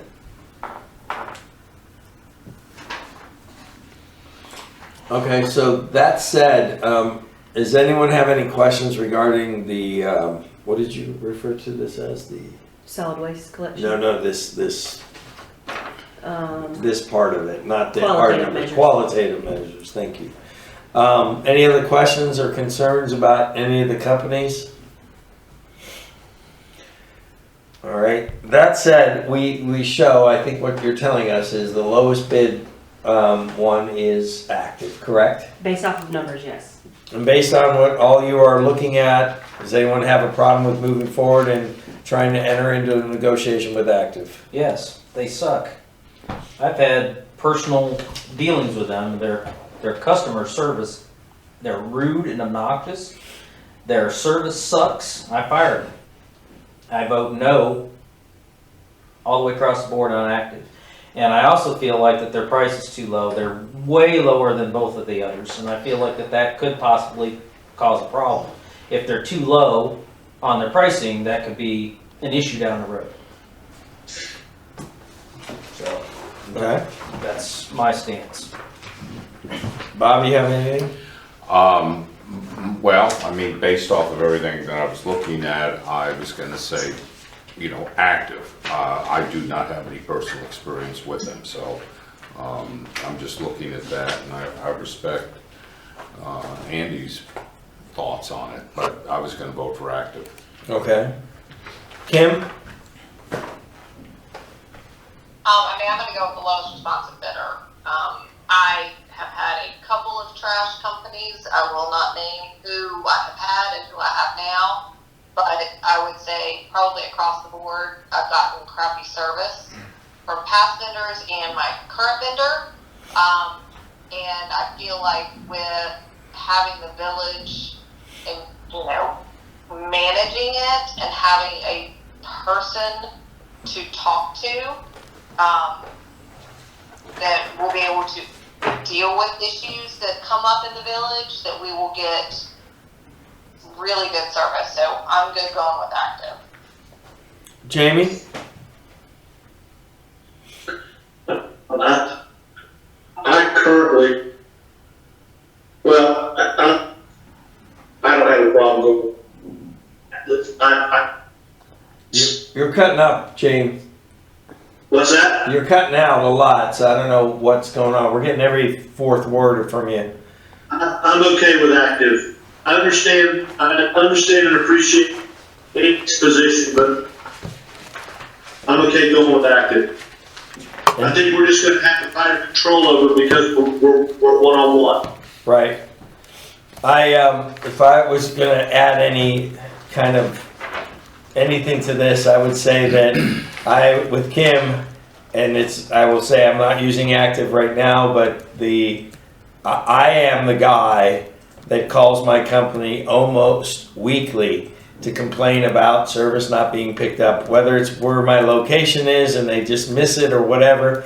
But I am almost calling. They have to have my name and number by now, and I complain all the time. And I will say it is one of these companies, but I won't have to go down that road. So I think at the end of the day, regardless of who we pick, we are going to experience, especially in the beginning, we're going to experience growing pains and pains of them taking on this whole thing. You're going to get complaints regardless. But to your point, Jamie, about having someone, or Kim, having someone that can kind of be the person who manages it, whether we use someone and bring someone on for that, I think it gives us, and it's a big account that they could potentially lose. It's like when you're an individual complaining, they're going to try and make it up. But if you're a city or a town or a village that's saying, hey, get off your duff and get this thing, I think you're going to get more responsive, and that's just what I believe. So. Well, I'll just throw this in there. If we go down the road with active, then I would insist on our own customer service for our individuals and then relate back to them, because that was the biggest problem I had with them. Everybody gets missed, like you guys said. I've been missed by every company that I've had, but their customer service. So if we're going to go down that road, then I would highly encourage that we have our own person or contact that can then deal with the company. So that somebody is dealing with the public that is a good customer relations person. And that's one of the reasons we put that static cost in there for an employee, because we wanted to have a better quality of customer service. Yeah. I would not necessarily say let's do that right away. Let's see what happens, and if it warrants, and we're getting a lot of complaints and you guys are getting a lot of calls, then it's going to warrant us to put someone in that position. That's obvious. I mean, that's just me trying to save. And we've got plenty of time, for that portion of it. But let's, I personally think that we are going to have to hire somebody full-time to deal with this. And maybe 75% of the time, then 25% of the time they can do something else. But I have a feeling that we're going to need somebody. Yeah. But we can figure that out as we go down the road. And I agree with you. And the fact is that even with that number, we plug that number in, we're still saving the average resident, it looks like 30%. Yeah, correct? It's a lot. Yeah, it's a significant amount. Yeah. So, So we need a motion to find whatever entity is the most responsive and directing the manager to negotiate with them Okay, And to proceed with implementing the prorated solid waste utility fee. do we have that written up, or do you wanna just, That's It's in the cover sheet. the staff recommendation. okay, someone wanna read that It's a little motion bit off of that, but and it's, mention Do you want the to name? rephrase it, Chaplain? well, it's to, a motion to find whomever the most responsive Yeah, so I and think, direct the, and then you pick up and direct the manager. to and I think negotiate. there's consensus, with not the full consensus, but there's 3 out of 4 saying that they want to move forward with active. So if someone wants to read that with putting active in and then also directing Christina to move forward with the negotiation on that, that's the motion I need. I think what Chaplain's saying is if active is the one that's selected, you need to make sure you state that they're the most responsible. Most responsible.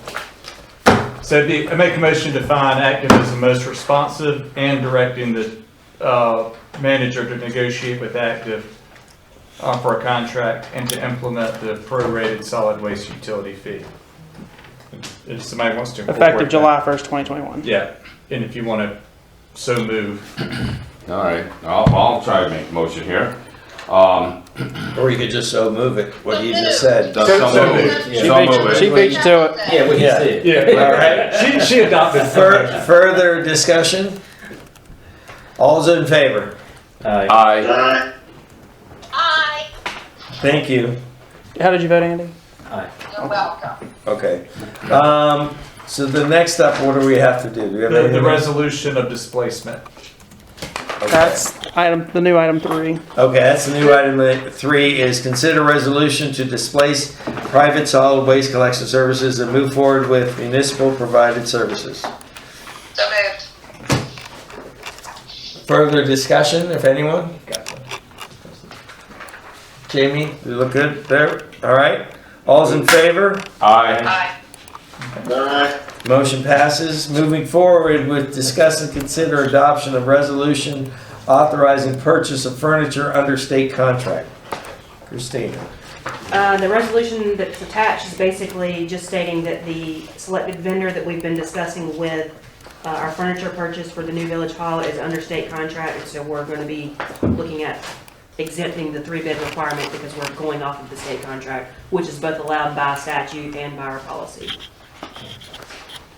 Okay. Do you guys have any questions for Kim and I, who are on the design committee, where we went with this? I think we met with the, we can give an update, Kim. We met with the furniture person came in, right? Mhm. And we talked about a lot of the different things and how they look, and I think we've got a pretty good plan of what this is gonna look like, and I think all will be pleased, but in your packets are a variety of, so if you have any questions, now would be the time to ask them on the design of some of the furniture that we So, have. It looks Andy, I good. have one question.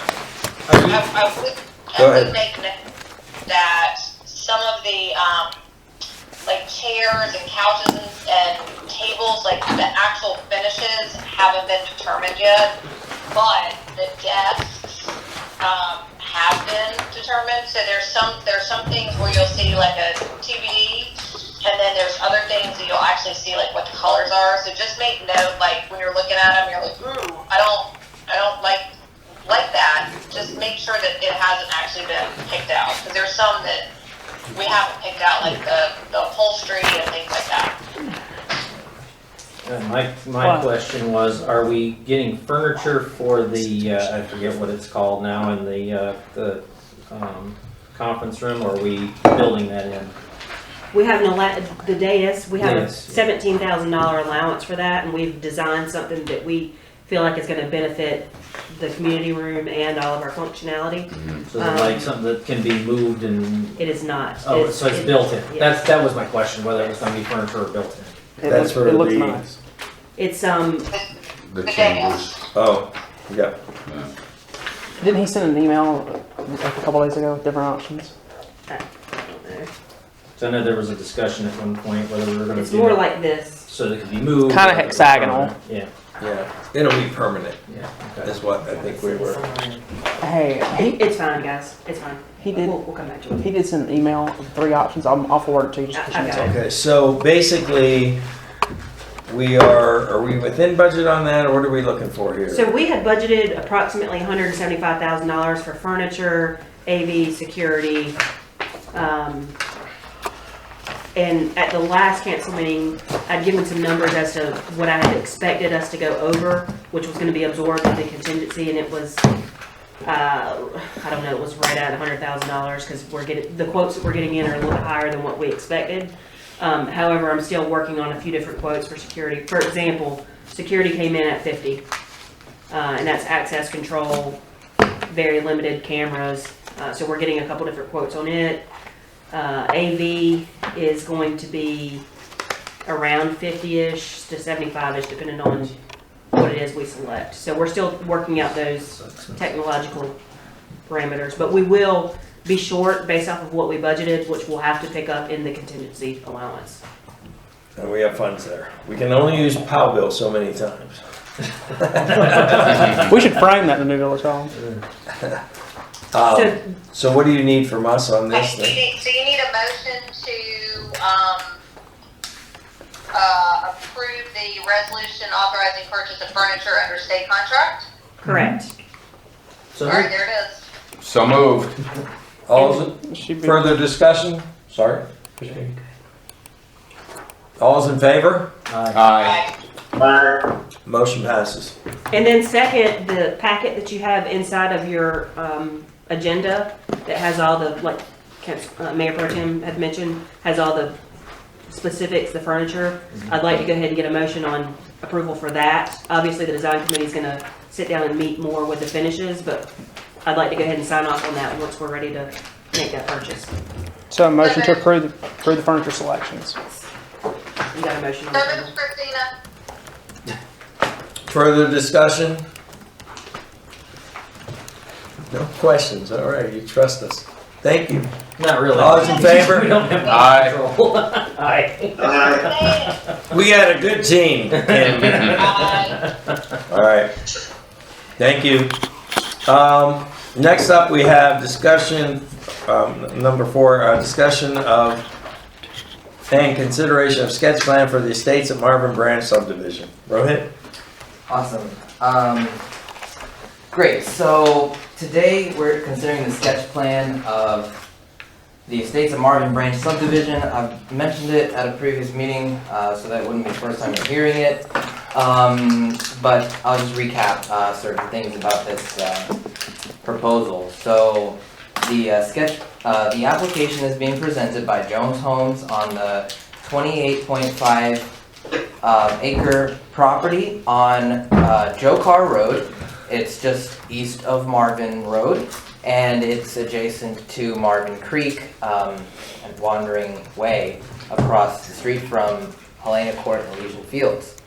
The proposal is for 16 homes, single family, on 28 acres, and they're using the conservation style of lot development, which allows for between 25 and 30,000 square foot lots in exchange for the conservation of natural area. And so I will pull up on the screen the sketch plan and share it. Well, before I do, I will also introduce the applicants. There is Mark Kime and Rob Klauck from Land Design and Ben Kuhn from Jones Homes. And I'm sure they'll also be happy to answer any questions that you may have for them. So while I'm pulling up and sharing the sharing this here, I'll also describe the process so far a little bit. Parks and Rec board has been looking at this since like March or April or so, and they've looked at it and they've recommended different ways that the trail can be connected to each other. Those comments were incorporated, and those do include connecting to the future 6 Mile Creek, which would be across 6 Mile Creek Greenway, which is across 6 Mile Creek in Mecklenburg. And Where would that connection be? that connection would be proposed right here. Okay. So at some point, well, by providing an easement, they may or may not build that stub, but they would allow us to connect to a 6 Mile Creek Greenway, which is proposed, in the long-term future to cross Marvin Road and extend all the way to Ray Road and beyond on the Mecklenburg side of the creek. So that will connect. To this neighborhood through this stub here, and then of course this stub here would connect to the existing Marvin Creek sidewalk if Marvin Creek agrees to it. So those two easements were requested by the PRG board, in addition to the crossing being here, which the applicant said they didn't provide an easement because they're going to just build that section of it and cross at the intersection to connect to the Greenway easement that already exists on the Marvin Branch, along Marvin Branch and Elysian Fields. So those are the comments that the PRG board had, and then eventually they recommended approval as presented today.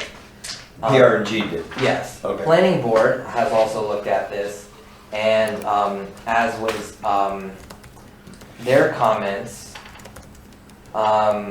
they wanted to recommend approval based on, I guess I'll finish what I'm saying and then go into the public input side of it, but to keep the boulders that lie in the corner of the property here. It is in the view shed, so it wouldn't be a problem to keep those boulders. They say it adds, it keeps that, what was there feeling when you drive down the road. Preserve the tree buffer, which they have to do anyway. It's a 25-foot perimeter.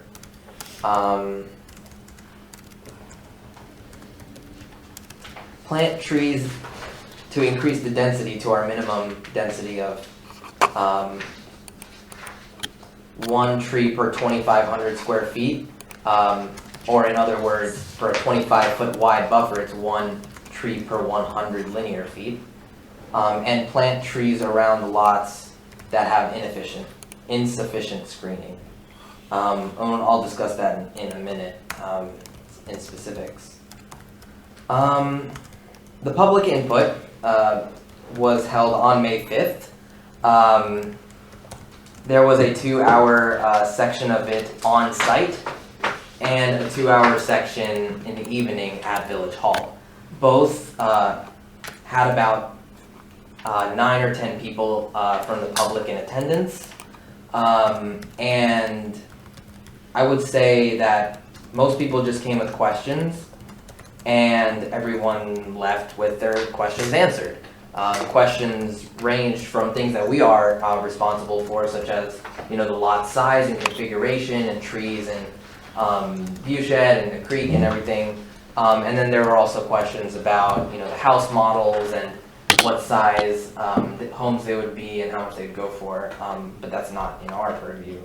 And then of course in addition there were a handful of people that did come to the planning board meeting to provide public comment, and they also had their concerns addressed in this final version of the sketch plan that you see in front of you, namely that they did increase the buffer in the back. We kind of have like two ways of going about the rear buffer because there's 2 ordinances that conflict. One being the 40-foot buffer in the back with a 25-foot additional tree buffer, and then the other is to have a 75-foot total rear buffer, but the 25-foot buffer is included in that 75 feet. So they did change the plan to have, as you can see here, that 75-foot rear buffer with the 25-foot tree preservation buffer included in that 75 feet. So that does increase the total distance that any, especially these houses, lots 4 and 5 and 6, to an extent 16 and 15, that are kind of sitting close to the back property line as well because of the constraints of this property, that did push those houses to be a little bit further away from the houses on Wandering Way. So does that, looking at 16 right there, Uh-huh. do they have much of a backyard on that one? All of these houses would have backyards per se. This 75-foot rear buffer of course, you're allowed to put anything that is an accessory structure, such as a pool Swing set. or shed or, yes, playground. Okay. What you're not allowed to do is you're not allowed to have an extension of your house in that direction, such as a deck or a sunroom. No decks. Yeah, so, but for example, I should also mention that these squares that you see here are the largest footprint that they have models for. So that the footprint accounts for the, you know, if the home home buyer were to pick the largest house, they may not want to pick the largest house, and you know, especially maybe for these 4, 5, 3, and especially 1, which is again limited by this 200-foot DEQ stream buffer both along Marvin Creek and Marvin Branch and 6 Mile Creek. So you're depicting on this screen the largest built home. Yes. Pretty much for all these. The dark square is Because what I see happen is, say, you know, everybody likes a big home, a lot of people do, and then 5 years down the road, I want a deck. Mhm. And Then they come get a they zoning come permit, and get a and zoning we wouldn't permit, allow it. and we wouldn't allow it. Mhm. But whatever they just, I mean, is that likely to happen, that we would actually deny that, or they claim hardship, or what? I mean, because I'm looking at it, based on what they said in the report here, what the homes are gonna be, you're building a home like that, you're gonna want an outside deck. Mhm. So you're gonna have to shrink the home to allow for that deck. Is that what you're saying? Would that include like a flat patio though? That would not include a patio. So if you did a big paper patio out there, it essentially would be the same thing as a deck, except it's just not a structure, it's on the ground. That's correct. They could build a patio. And truthfully, in that type of home, I would say a paper patio versus a deck anyway. Okay. You still get your outdoor space, but you're going a lot higher end on your paper patio than you would a wood deck. Okay. So. And then it might come down to what Toll Brothers did with the preserve too, where they have a different problem. They have the impervious limit problem, but what they did is they included the deck in the sale of the home before they even built it. Like they said, you know, we'll build your home and it'll look like this, and you want a deck, we'll put it there, but you have to buy a smaller home, and they might have to advise the future home buyer of these limitations. And to your question of could they apply for a variance, at this point, you wouldn't, you'd have this survey that says you can't build these, and since, you know, you have all these homes that have these limitations, you just get your permit denied. You can apply for a variance, but you may or may not get, at this point, this may be a self-created hardship because it was created by... I was gonna note, Yeah. I think this would be self-created, and you can't get a variance with the self-created hardship. And either the current owner may not have created, they took the chain of title, and I don't think they would get a variance. Right. Be eligible. Yeah. The setback is self-imposed, basically. So that's why I mean to say that it would be on the responsibility of the developer or builder to advise a homeowner if they wanted to build a deck, they'd have to get a smaller home. Unless they're in like one of those deeper lots in the middle. Right, right. Where there's If they're in lot 5 and they wanted a deck, they'd have to put a smaller home, basically. Okay. This happens around, especially like I said, in the preserve at Marvin, because of their impervious limits. I have to tell some unfortunate people, you know, it's on your survey. Yeah, you've run into the maximum impervious on your, sorry. Right. You know. Right. Okay. Anything else? Let's see. The school impact was estimated by both the county and the Land Designs, whoever they got to do the study of 16 school kids for the neighborhood. Pretty even split between pre-K, elementary, middle, and high school. The traffic, they said that NCDOT may require a right turn lane on the westbound, like towards Marvin Road on Joe Carr Road. They might require Keep a the right flow. turn lane here, yes. There's room for that? They would have to build it into this this right of way here. Okay, but that's not part of the 85 feet.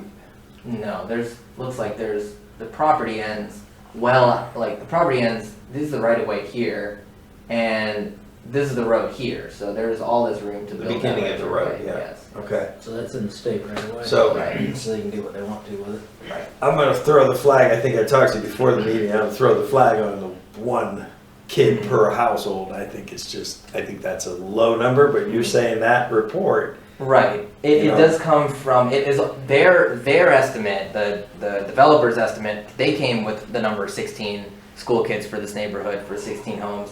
And Okay. it just happened to be that the county planning department did a study, and this was fresh off the press at the time, of all the school kids, the actual school kids and their addresses from 2002 to 2020. So there's like no estimations. They were able to determine that, you know, between 0.5 school kids per home to 1.5 school kids per home, and that was the absolute most in the county at Chimneys of Marvin, where that was an anomaly, and most neighborhoods like this are in the about 1 school kid per home range. So it actually does come When out. you say school kid, are they like are they separating middle school, high school, and elementary? They did do that separation, but across all grades, it was 1 school kid, about 1 school kid. I just find that hard to believe, but I would I agree think that that's so low. right. I would agree I that it's hard to agree, believe, but like I said, they did this study based on the actual school kids, all school kids' addresses. Like, so they didn't make any assumptions there. Right. And then they chalked it up to, you know, nowadays there are a lot of people who bought the homes when they were new, now they're 20 years old, but they still live there, all their kids have aged out. And then there's also a number of, you know, empty nesters who are moving to Union County, and so obviously moving into homes with no kids. So there are various reasons why, and the county average was something like 0.5 school kids per house, where they said in this area, in a subdivision like this, it was about somewhere around 0.9 to 1.1 school kids per house. Yeah, the thing is that you gotta consider with this, guys, is that you have a span of 13 years if the kids are in school. The rest of the time, they're not, so. But And if you look at my neighborhood- there's also moving and Yeah, you know, people. if you look moving. at my neighborhood, we all have at least 2 kids that have kids, but only half of us have kids, the other half don't have any kids. So that average goes out to 1 per household, when you look at it that way, so Right. it's just how it averages. I don't think you're an empty nester buying this place, though. Well, there Based on the was cost. one person who came to the public input meeting already interested as an empty, Oh, as a really? real estate Wow. agent for an empty Wow. nester. So, Okay. so we know at least one empty nester couple that's possibly moving into the. Proven wrong. There, she got one buyer. Got one buyer. Quickly. Okay, so you didn't talk much about what did planning board say? Well, yeah. So planning board did reflect. I did explain the motion that they made. They voted 3-1 to recommend approval with these. So there were these only additions. 4 planning board members there? That was that Bear Quorum meeting I Yeah, we talked did about. have. Yeah, we did have 3 4 absences. Right. But they also, this is I guess the other big thing. Across this whole design, all of the regulations for this type of district are met.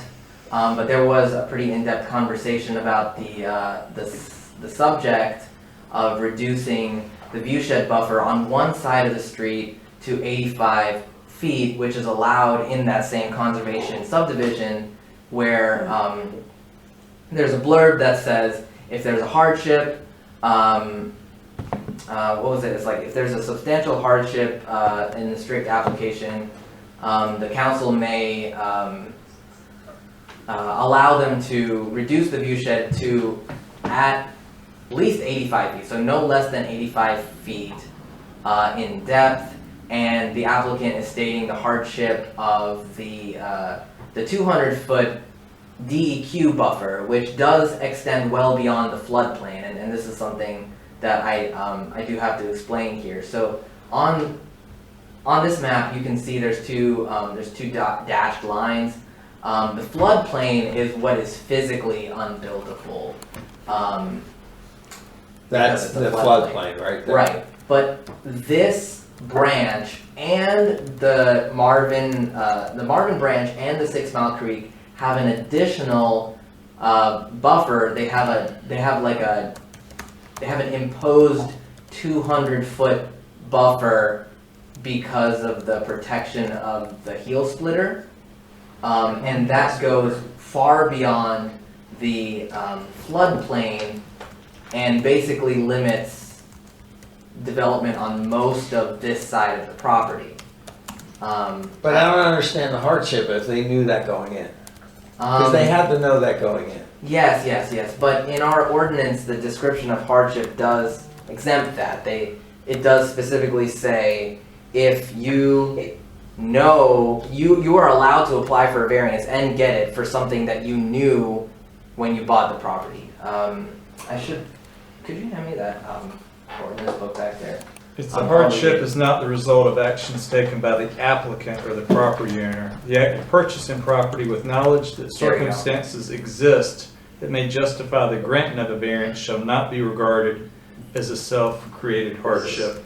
That's exactly right. So that was discussed at the planning board as well, and I didn't have that ordinance on hand, and I really wish I did, but it does very clearly state that the act of purchasing a property with the knowledge that something may be eligible for a variance does not count as a self-created hardship.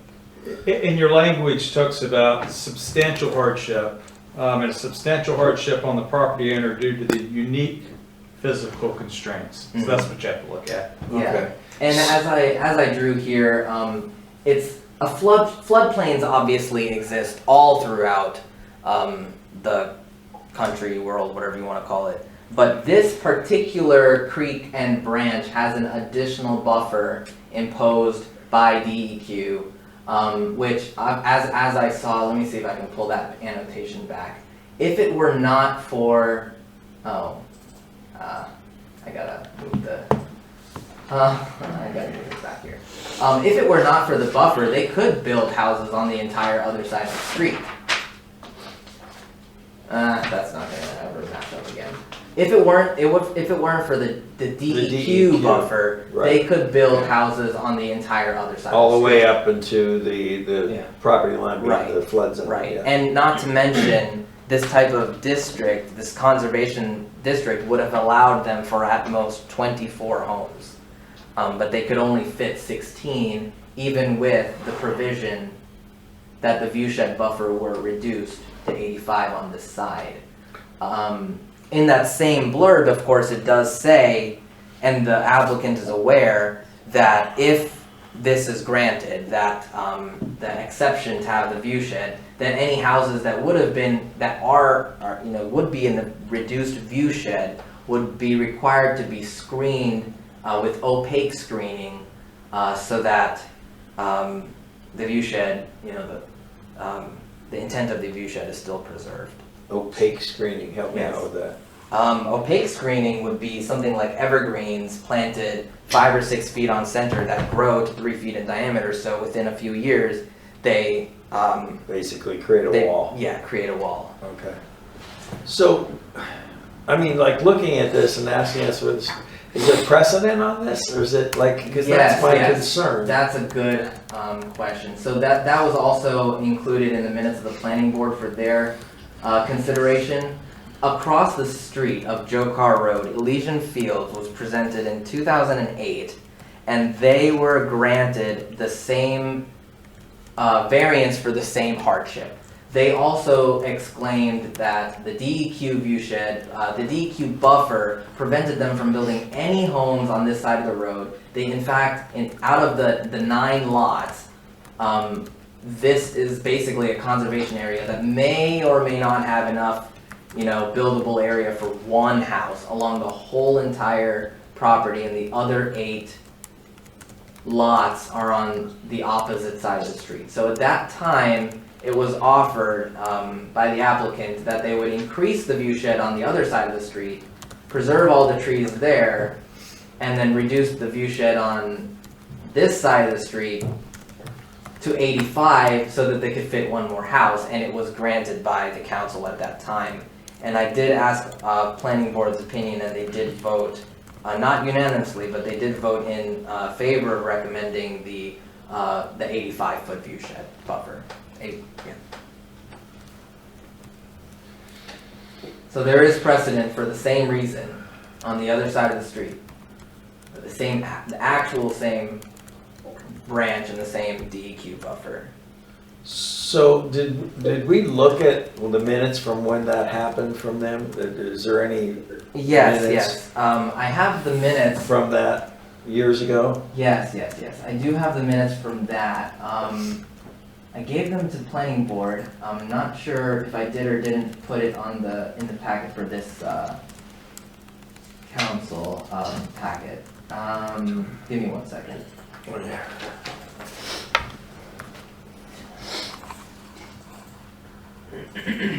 Unfortunately, the minutes for that meeting in 2008 were very much. It was taken over by the discussion of the DEQ buffer because it was very new at the time. I think they were trying to apply that buffer at the same time the applicant for Elysian Fields was applying for the subdivision, and that took up a lot of the discussion in the minutes. Mayor, you asked about precedent. It was granted across the street, but each property is unique. And you want to be careful when you grant these.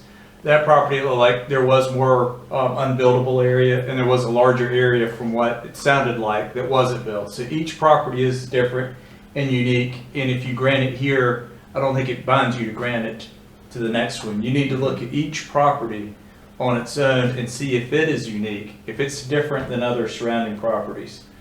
And that's how you come to your conclusion. Is there something different about this property from most of the others in the area that qualifies it for this? And yes, there was one across the street, so yes, that's similar, but it's not the same. We don't know, each property is still going to be a little bit different. So Right. you look, but I wouldn't start just reducing it anytime somebody wants one. The mere request for more money, more profitability, or another lot, that is not a substantial hardship, but unique buildability problems on a lot can be. So it's not just to make it more profitable. You've got to look and see if there's something that is unique about this property. And if you grant it, this is a little different than a variance because it's not the variance procedure, and the language that we're looking at is from the variance. So this is odd. It's a weird hybrid. It's a weird hybrid, but I think that's still what you're going to look for that for guidance. But I think you could, if you're inclined to say, yes, we want you to do some supplemental plantings.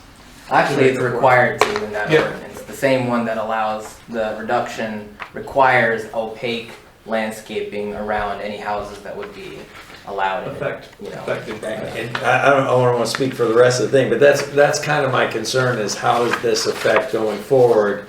Everyone's allowed, oh, well, if they did it for this, kind of like, but this you're saying is a unique, because I'm looking at the person buying it going, you knew what you were buying, right? But then, but the property is still unique. Go ahead, Kim. But that doesn't preclude them from asking for the variance. They knew. No, I know that, yeah. They knew it was a unique property, which is what Chaplin's saying. Okay. So we don't even have to look at whether we've done it before or not. This is a unique property, and they knew it was a unique property when they bought it, and they, are still asking for the variance for the hardship, and that's what we have to look at. Okay. Is that what I'm understanding, Chaplin? Yes, and you have to make the determination whether you think this property is unique enough to be different from other properties in the area to create a hardship. And that if you grant this, it's not going to create an adverse impact on others. It's still going to follow the spirit and the intent of what you're trying to do. And we're still getting an 85-foot view shed buffer on one side. The other side is still 200 feet. And we're getting lots of trees that will essentially make that first house on the 85-foot side, like, you won't even be able to see it. Correct? Yes. So currently there's a row of trees, and I'm going to draw it, but I'm also going to try to explain it.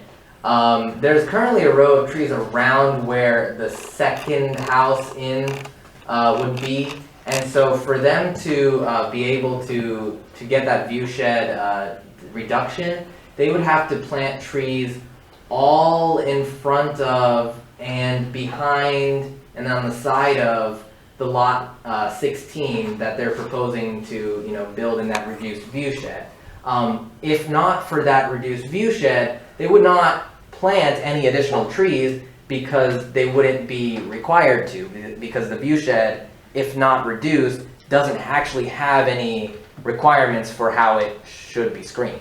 You don't have to plant supplemental plantings. Right. You can leave it natural. Right. So what you're saying is that because of that, where number 15 is that home, it already has that, so they're not having to add that. Right. Okay, got it. So if it was the standard view shed, it doesn't have, it's not necessarily opaque, it's just a deep. Yes, it's just a depth.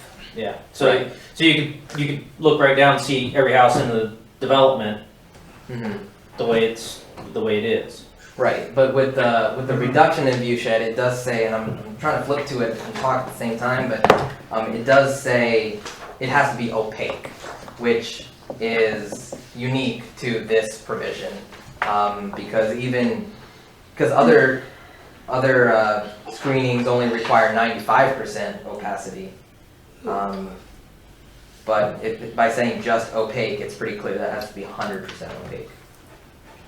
Okay. And Chaplain, I just want to make sure that this property, we're talking about it being unique. Like, I mean, it has a, what is it, Rohit, a 200? The 200-foot buffer imposed by DEQ, which goes far beyond the floodplain.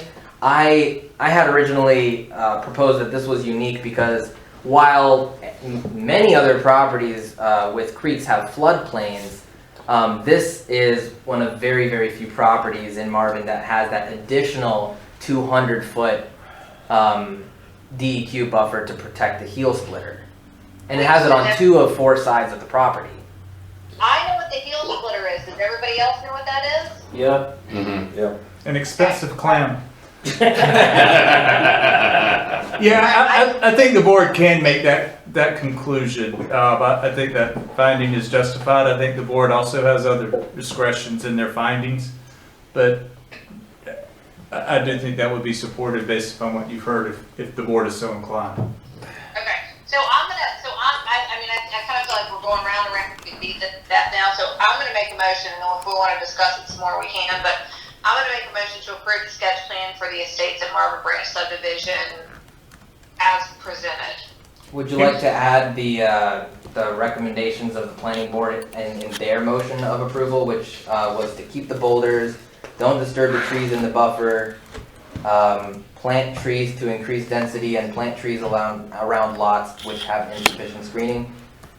Yep, what Rohit just said, I want to add that. Okay. I'll catch it on the rewind. And I just want to make sure, and that includes the supplemental planning on, is it lot 16? Yes, that's correct. And that would include the supplemental, yep, Yes. Screening, yes. supplemental screening. I know it's supposed to be in there, but I'd rather her add that one more provision too, Yeah. just to make it. Yeah, just like we did with the TUP and adding the lighting is obviously something that it's our ordinance, so it has to be done, but it's just an extra. Belts and suspenders. Yeah. So it would be the conditions from the planning board and then the supplemental plantings along lot 16, around lot 16, okay? Okay, the motion's on the table, further discussion? I'm just gonna comment, I'd like to just reference for Austin to be maybe, or take a minute to make sure we really get these minutes right and that we really discuss this if we're gonna approve this. Oh, it's in there. Yeah, I know, I understand that, but I'm just saying that this, I just don't want this to think that, well, we're doing it because, they did it across the street and the hardship and stuff, that this was carefully thought out and looked at, and that's reflected in the minutes. I'll listen to this whole segment again and add more detail. Not to make your job a little harder. or Would you like to anything. just carefully state right now what the basis of your granting the, the exemption was? Like, what did you determine was the hardship? I guess, Right. for posterity. Right. I'll add a. You okay with that, I'll add a Kim? clause right now. Yeah, no, that's great. Okay. So further discussion, anyone else? All's in favor? Aye. I, All right, the motion passes unanimously. Do you want to take a moment to formally add a statement to explain why either the rationale behind this approval? hardship. No, I Hardship. think we discussed it in the thing, and, Okay. and maybe you can go back and listen to I'll it. But listen. I just, it was a big concern, because I look at it as, okay, they know what they were buying, and it was in there, and at 200, it is what it is, but this is a unique property, and I just want to make it clear that, those landowners that think they're going to be able to come in and, be able to get a variance, and it's, this hardship thing is just hard they to. better have the heel splitter on their property. Yeah, right, so. You want all the uniqueness discussion reflected in the minutes. It's Yeah. exactly They right. don't have What to. I'm saying is that we want the uniqueness discussion to be reflected in the minutes, just I as got you. So, we go fast forward 10 years from now, exactly. That's what yeah. I was gonna say, so when this comes up in 10, 15 years, Or maybe sooner with this Heritage District if we or maybe improve it. sooner, but Right. we might still be around, but in 10 or 15 years, we probably won't. So somebody can look at the minutes and actually see what the discussion was, how it went, instead of us having to look back and try to put it together without having all that information.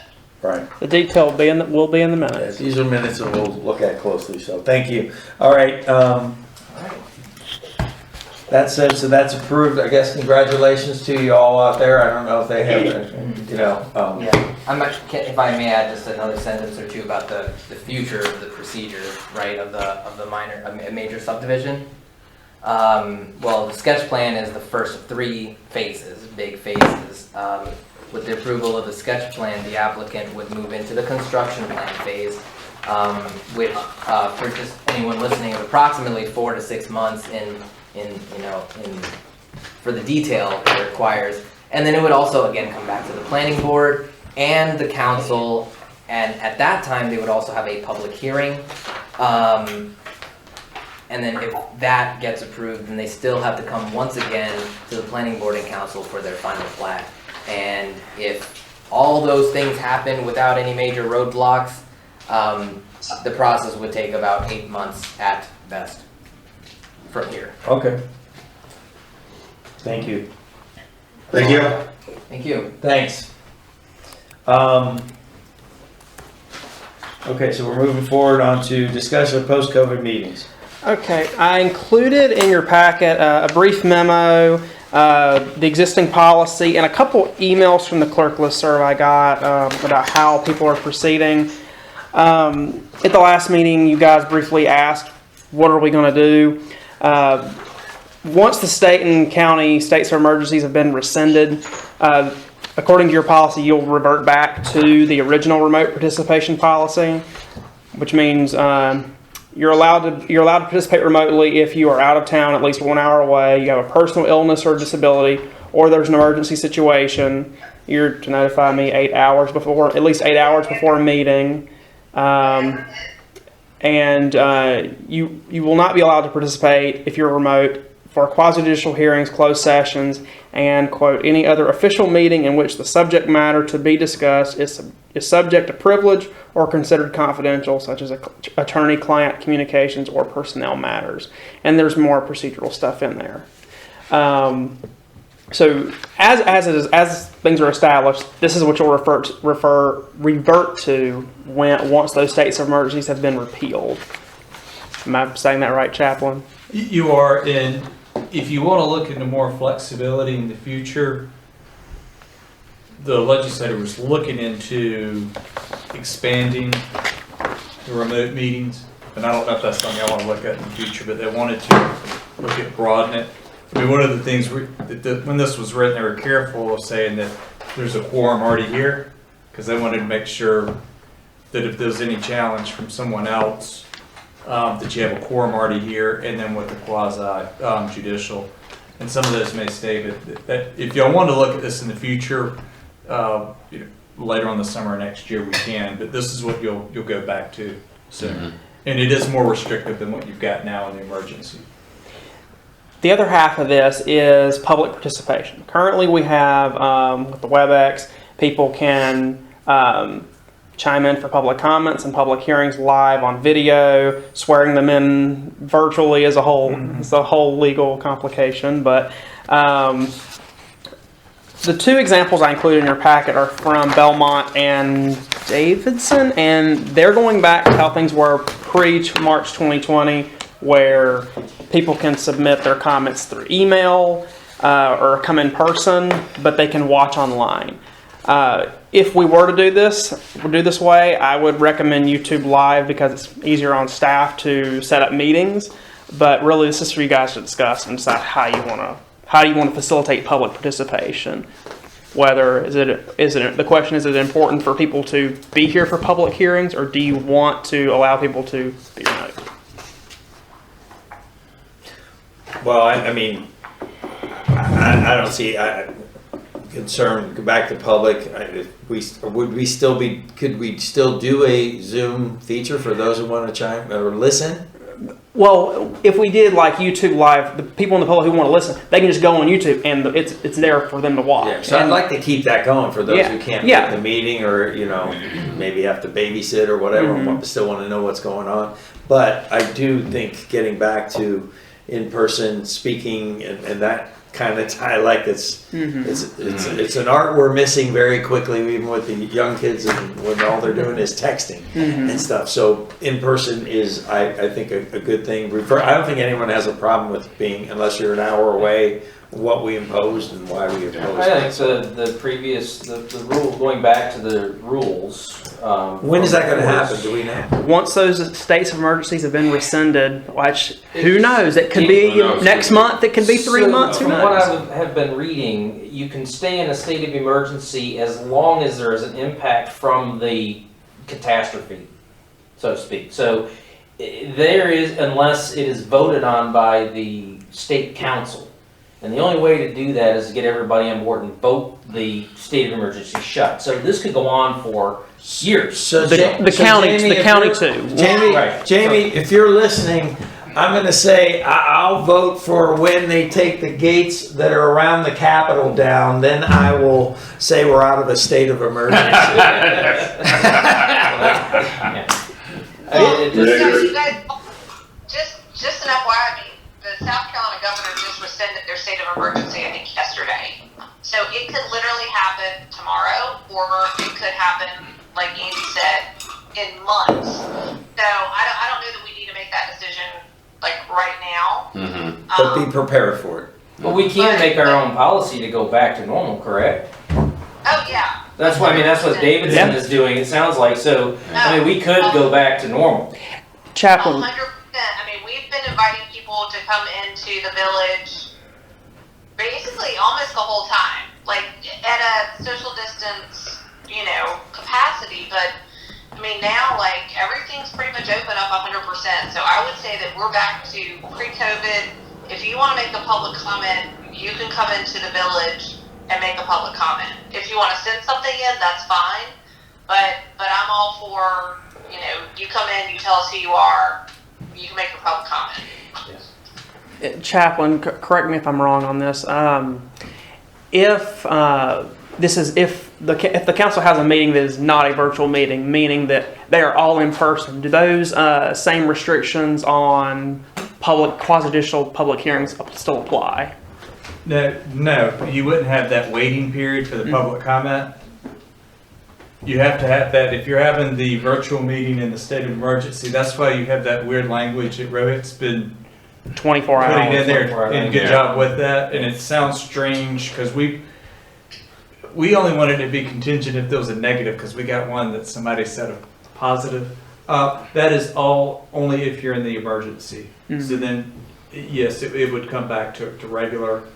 And I do think with the quasi judicial, I think it's safer to have people in person to question, To swear them in. to swear them in, and to make sure they can hear everything.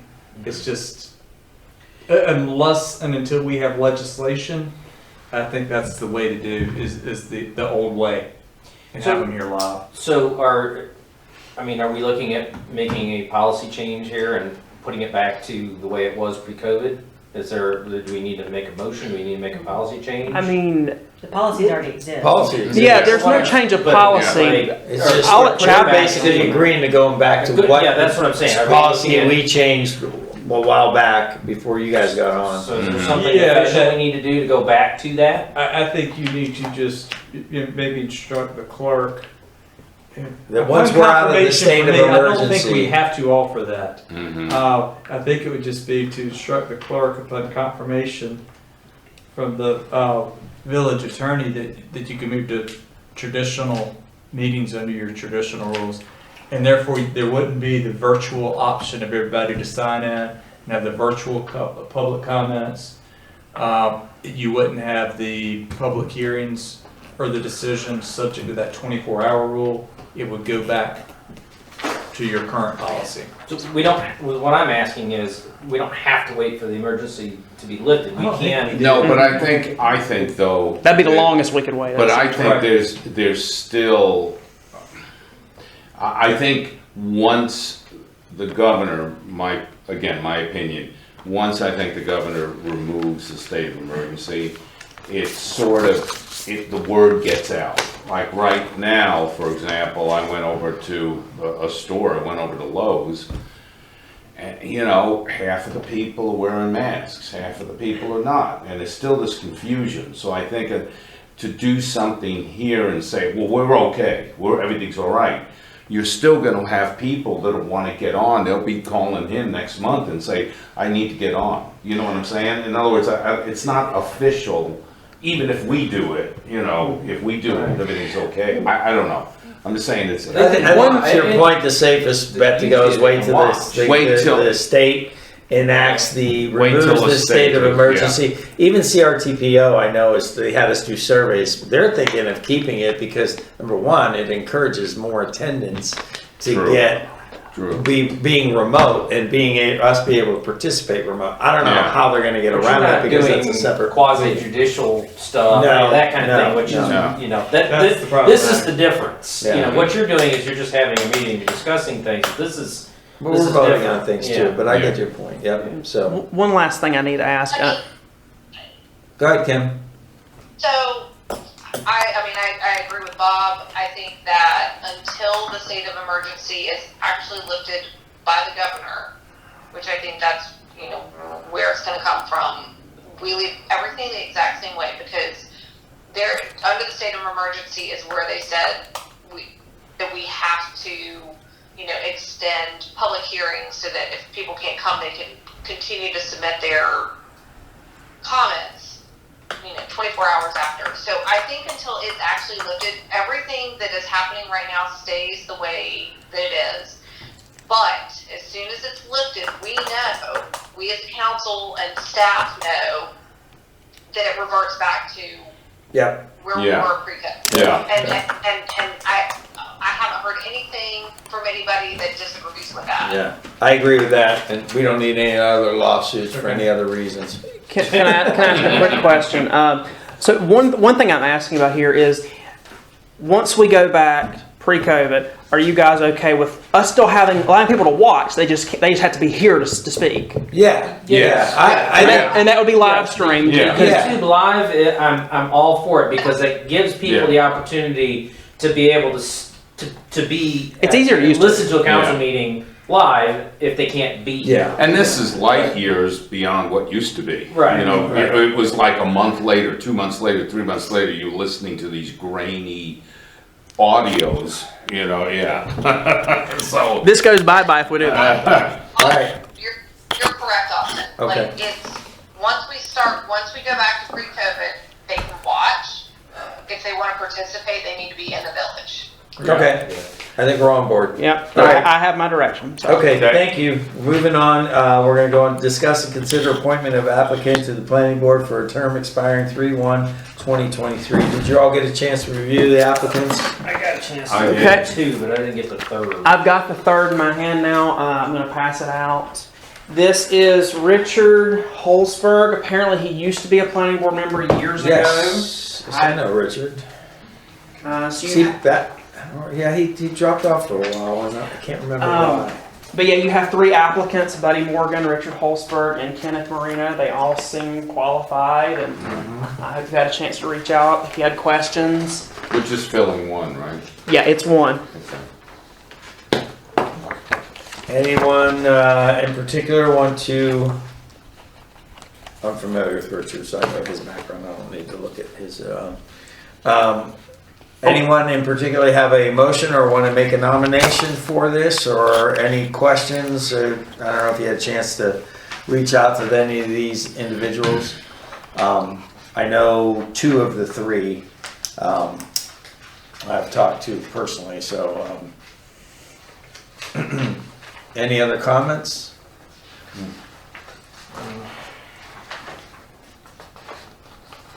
So I mean, looking at applications, I know the unique thing we removed when we didn't remove, but the one who left recently was an attorney, and I saw we have an attorney as one, and I look at that. There's a lot of value to that, in my view, to having. I was going to say the same thing, Joe. I like having a legal background just as kind of a sounding board, even if it may not be, the specialty of, that person. I think having a legal background and a legal mind in there is worth its weight in gold. So if I were, and I've looked at the applications, I've talked to, I know two people, and I'll make a motion that I'd like to appoint Kenneth Marino to the planning board for the term ending 3/1/23. Further discussion, comments? All's in favor? Aye. Aye. Aye. Jamie, is that an aye or you got cut off? Yeah, I was not. Okay, thank you, and I assume you will reach out to Mr. Marino to let him know he has been appointed. I will. And the other applicants who you did not pick, their applications will remain on file for a year in case of other vacancies. Yeah, and we appreciate them. Yeah. And I'll inform them all. Let them know. So okay, thank you. All right, last on the new business is discussion and comment with council dates July through September. I'll lunge at this. Okay, Austin. Hold on, Bob. Let me get ready. Okay. Where's my calendars? How was the last coffee with council, by the way? I actually was here in the morning, and I had one person show up, and it was a guy that I played hockey with, and he just had questions that were really more for Rohit, and I told him it was about building the process of putting in a pool that is on a corner lot, and I said you're the first thing you need to do, and I think was it you that came out, Austin? No. We basically told him his time frame. Yeah, Given if he did it today and had connections, the first opportunity is going to be in August. It looks If he needed the CUP. if he needed CUP, which likely he did because of where he was located on a corner lot. I assume he reached out to you. He hasn't actually. Okay, that's fine. I mean, it's no big deal other than that. I was. And thank you for filling in for me too, by the way. No worries. No worries. So I nominate myself to do the morning session on Augest 5th. Okay. Okay, Coffee with August. council. Let's start with July 1st first. That's what we had, right? Oh, all right. You don't confuse me now. Okay. Well, I just want to walk through so July 1st.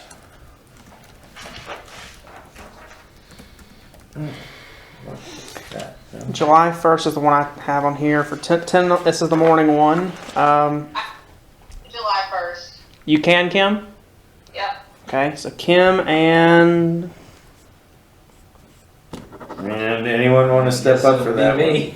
Kim and Andy. Well, the only reason I think I may be out of town, so I just Yeah. cannot commit to that, so. Yeah. Andy. I don't Okay. go anywhere anymore. And the 27th, moving on to the 27th. Don't everybody jump at it to come hang out with me. It's cool. No, I am, Kim. I'll do eeny, meeny, miny, miny. You all ought to be glad I'd I'm be not fishing. involved. Looks, I don't want to announce this, but it looks like I'll be in Alaska, so I will bring fish back for you. I need to start hanging out with you, Joe. Halibut or salmon? Halibut and king salmon, so Yeah, I like salmon. If Jason does that, we'll take some salmon. there you go. There you go. Who's up for the 27th? I can do it. Kim again. And Bob, Jamie. July 27th. I'm out of town. That goes to Bob. Joe's out of town. Hold on a second. I think. Oh, that's. I'm confused now. What is my date? When does it say when I'm 20? Yeah, I'd leave the 18th. Oh, you know what? I get back. I can do it. All right. Okay. So Kim and Joe. Okay, so August 5th, you said Bob. I'll put myself down for that. Is that in the evening? That's morning. Oh no, The one for you is evening. yes. Yeah, Okay. yeah. So August 5th in the morning, Bob and I can do I it. I can do that too. do y'all want to fight it? Well, I'll do August 5th. Okay. Okay, I'll put Jamie down for that. Jamie and who? Jamie and Bob. August 24th, that's the evening, 6 to 7 p.m. I don't show anything on there. I'll do that one. Joe and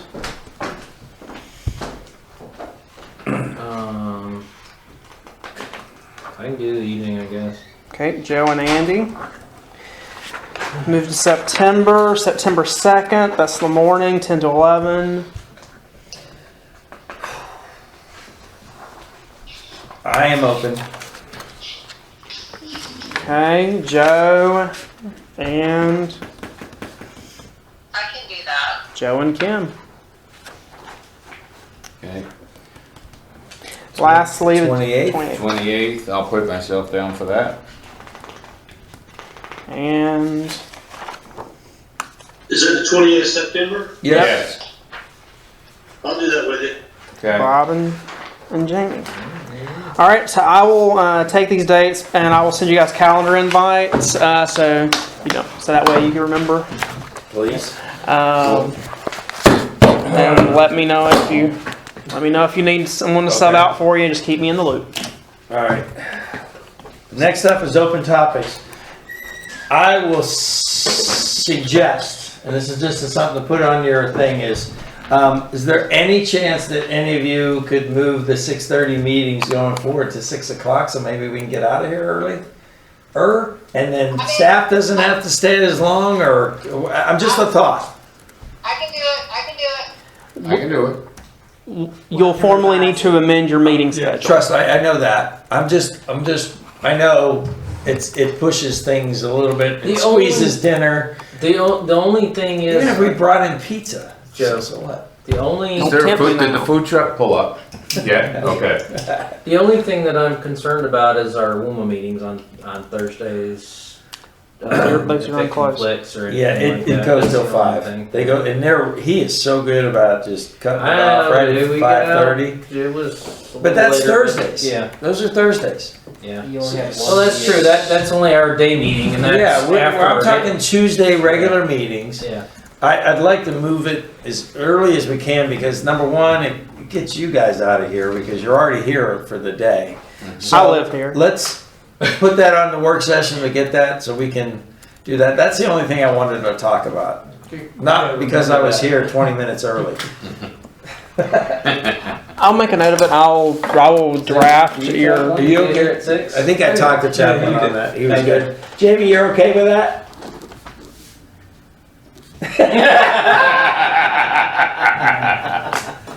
I had to laugh the joke being 20 minutes early. Yeah, we all did. Listen, I tried, I got projects to do. I bring it all the way up to the minutes. I'm changing turning a new leaf here, or page. All right, so we'll look for that. Anything else on open topics? Nope. Great. Next up, agenda items, review of action items and ongoing action item list. All right, I don't actually have that many. I've got Rohit will get the redlined 160D revisions on the work session. Derek will work on a policy for banning glitter at the park. Christina will begin negotiations with Active Waste. And work on the utility fee? I'll have a look at the motion. Collection fee. I will rewrite your meeting schedule to move future regular meetings to 6 p.m. and we'll prepare for post-COVID meetings. Do you have anything, Christina? Just notifying the photographers of the facility policy change. Putting signs up. Okay. We need an ordinance to implement the waste fee schedule. Ordinance for waste fee schedule. No, just, I mean, I should remember to get it to you, but if not, you'll. If they want to collect it in accordance with taxes, which is the way you want to pass it by ordinance. Okay, I've got that down. Anything else, anybody? Nope. Council comments? Jamie? You got your ongoing ones? What? I'm sorry, an ongoing action item. Oh, man, I'm trying to get out of here. It's my. You gotta sign stuff. That's Kim's baby. Don't mess with that. Sorry, Kim. It's your ball. Okay, we have really great information. So roundabout lighting, Yeah. Christina. Yeah, I'll defer to Rohit. Oh, sure, thanks, because I never get the opportunity to get good news. Good news.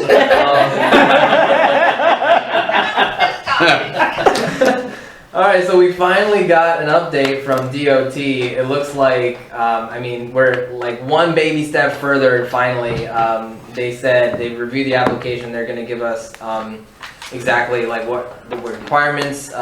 They reviewed our application and came back saying, you know, they need like another couple of street lights, one in the middle and a couple on the ends. Basically what it means, we have to go back and revise that plan. But like I said, baby step forward we made is that NCDOT has finally completed their review of our application, and if we make those revisions, then they approve it. They want a pole in the middle, like in the between the roundabouts. Oh, between in the Yeah. Sorry, long like, median. Okay. yeah, I'm considering the two roundabouts in one. And do we have say of the aesthetics of what that looks like? Do we have any say with that? Ooh, I don't know. Because if we're going to try and create a heritage district, it'd be nice to have a heritage. It's like one of those arms on an existing pole. Like it's not decorative. I hope not. Can we A wooden. No, it, can we do LEDs like Charlotte's doing now, so it's cheaper to I think that's what run and they're- all that? What they Union Power yeah, has. probably. But Yeah. but Chris, didn't that email also say something about it being like 400? Yeah, 400 feet beyond the roundabouts in every direction Yeah. they want it So also. they really do want to light it up. Yeah. So to answer your question, typically you see them on utility posts, like the wooden ones. I mean, we could probably arrange some type of decorative post, but it's going to be very costly. We could also put those in Well- addition to those. We can look at that down the road when we get the heritage, if the heritage district Like ever takes pedestrian off. Well, if we Yeah. take the road over, we can change it the way we want it, right? Yeah. This Sure. is I thought they're not DOT one. improved because imposed because it's their road. Right. That's right. So we can look at that later All on. right, Okay. Great update. great, thank you. Yes, Woo! thank you. They're out of Good hibernation. news. Yeah. Next, Kim. I'm paying attention. I'm going. Sign option, Christina. What did Chase come back to us with? He basically said that he thought that was too much. I gave him, he said that he would have to talk to his people, and I said, well, if it's anything more than what we've agreed to, I think we had last said 300, call it a day. Mhm. And he said, I think he said that was too much. Let me look for the email. And we have not spoken since then. All right, that's fine. Like I said, all right. it wasn't that bad. The welcome sign is not truly a welcome sign. It's just this is Marvin. Yeah, we ordered it. We've already ordered it. I forgot to say complete. It just hasn't came in yet. Complete. We'll keep it there until it's installed. No, you can say it's complete, because, I mean, you've ordered it. Or you can say in progress. Don't put, progress. yeah, just say in progress. What'd you put? On hold? It was before. What? It was previously on hold, but now we've ordered it, so. Oh, bless you. So, so this is Derek, but I think Andy, you're gonna know the question, and this is also on Park Rec and Greenways ongoing action item list. The pitch of the ditch for the greenway. Did you guys figure that out? The pitch of the ditch for the greenway? Yeah. Where's that Or on there?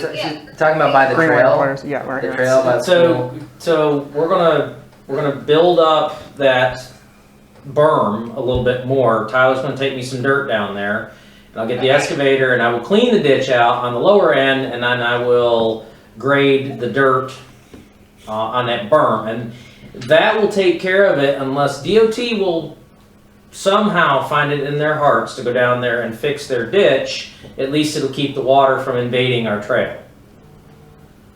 Okay, so you feel like everything that we're doing, we can be doing? We can, yes. I just gotta get with Derek and get a day so I can get the excavator and get down there and do that. But I'm kind of waiting on Tyler to get my dirt down there so I can do it all at once. No, that's great, because we were talking about it at Park Rec and Greenway, and I've been meaning to ask you about it, so no, that's good. So, Austin, can you update that on the ongoing action item list for Park Rec and Greenway too, that it is in progress and we're working on moving some dirt? Yeah, It says it. Work Yeah, on it- the Greenway flooding repairs in progress. it says in progress on theirs too. Yeah. I know, but just let them know that, like, right now, we thought that Andy and, Dan were working on the pitch of the ditch, but we're a little further along than. So what do you want me to write it as? Huh? What do you want me to include as details there? Maybe firm up the berm.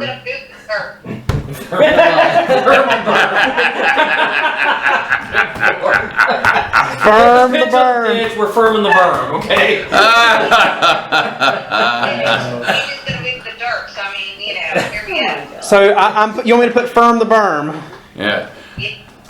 It sounds fun. Yeah, this is a dirty Firm. limerick that's coming out of this somehow. Firm the berm. That'll be my next song. Alright. Hey, Alright. the I'm si- down to fire road issues, sunken manholes in the standing water. Jamie, Joe, can you update us on those? I saw people working on the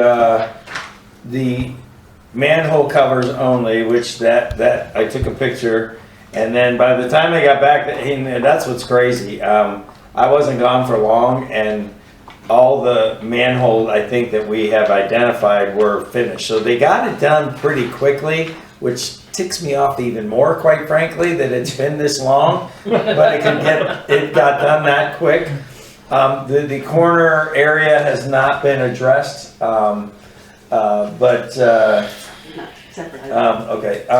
the corner area on Berwick is still like holding water there.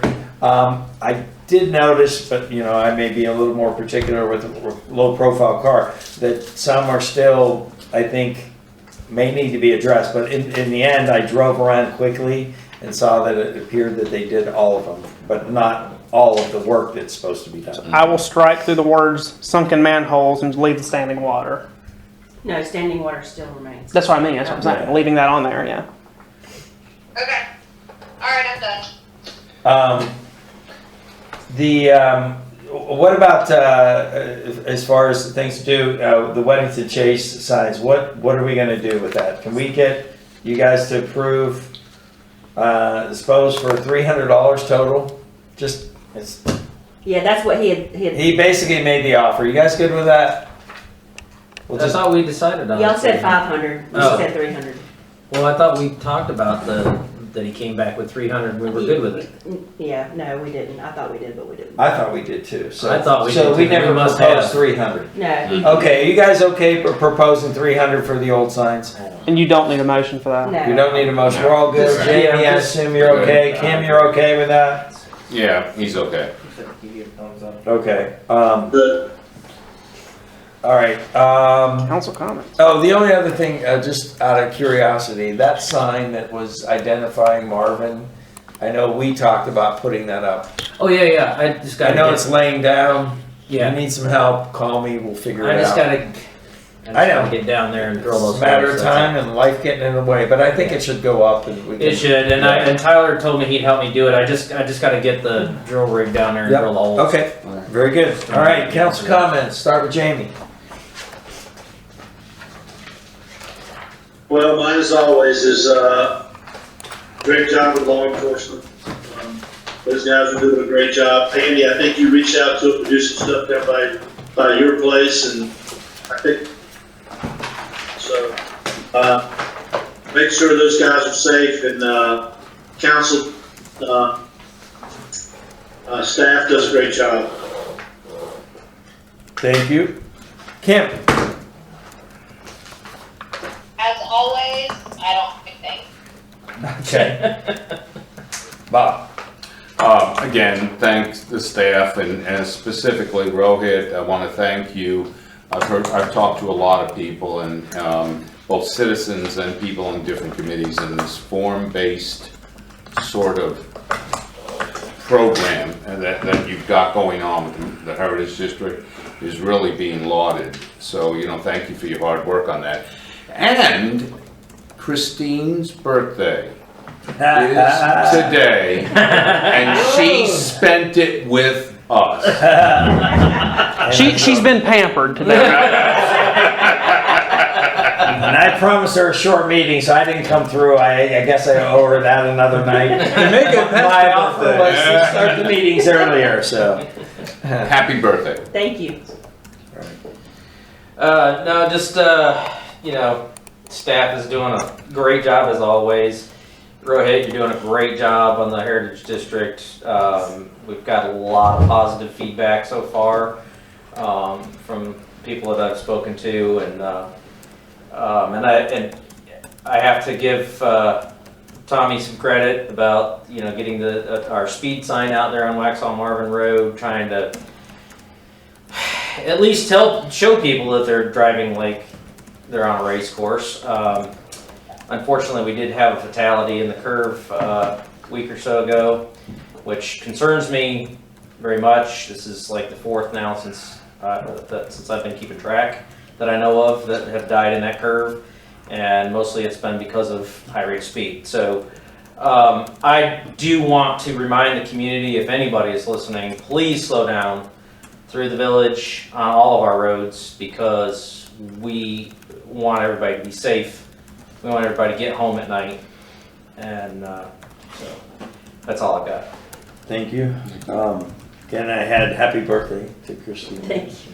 It's sorry you had to celebrate it with us, but I will say that I talked to a resident this morning. I was at Java, and he specifically called you out and said, "Listen, that person, you need to make sure she sticks around." And I informed him that we did the right thing, I think, in trying to keep the talent that we have and stuff. And so I thank you for that. For a resident to specifically talk and mention your name and say every time he's called you, you've been very responsive. So thank you for that service and stuff. And all of staff for that matter. I mean, we do appreciate the work, and even former staff, as we've recognized today with Chris.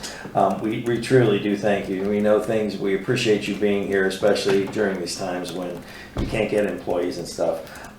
Just want to remind people we're now out of school. Safe travels to all those that were traveling, and doesn't mean you can speed up because kids are in school or anything like that. And then one final thing, just to note that there's a lot of scams going on right now. So the latest one, I don't know if anyone was listening, when Derek answered the phone, he was saying, "I'm not sending you credit cards," but apparently the newest scam is not an email, it's with phone calls and sending and saying they're me and that I'm asking for credit.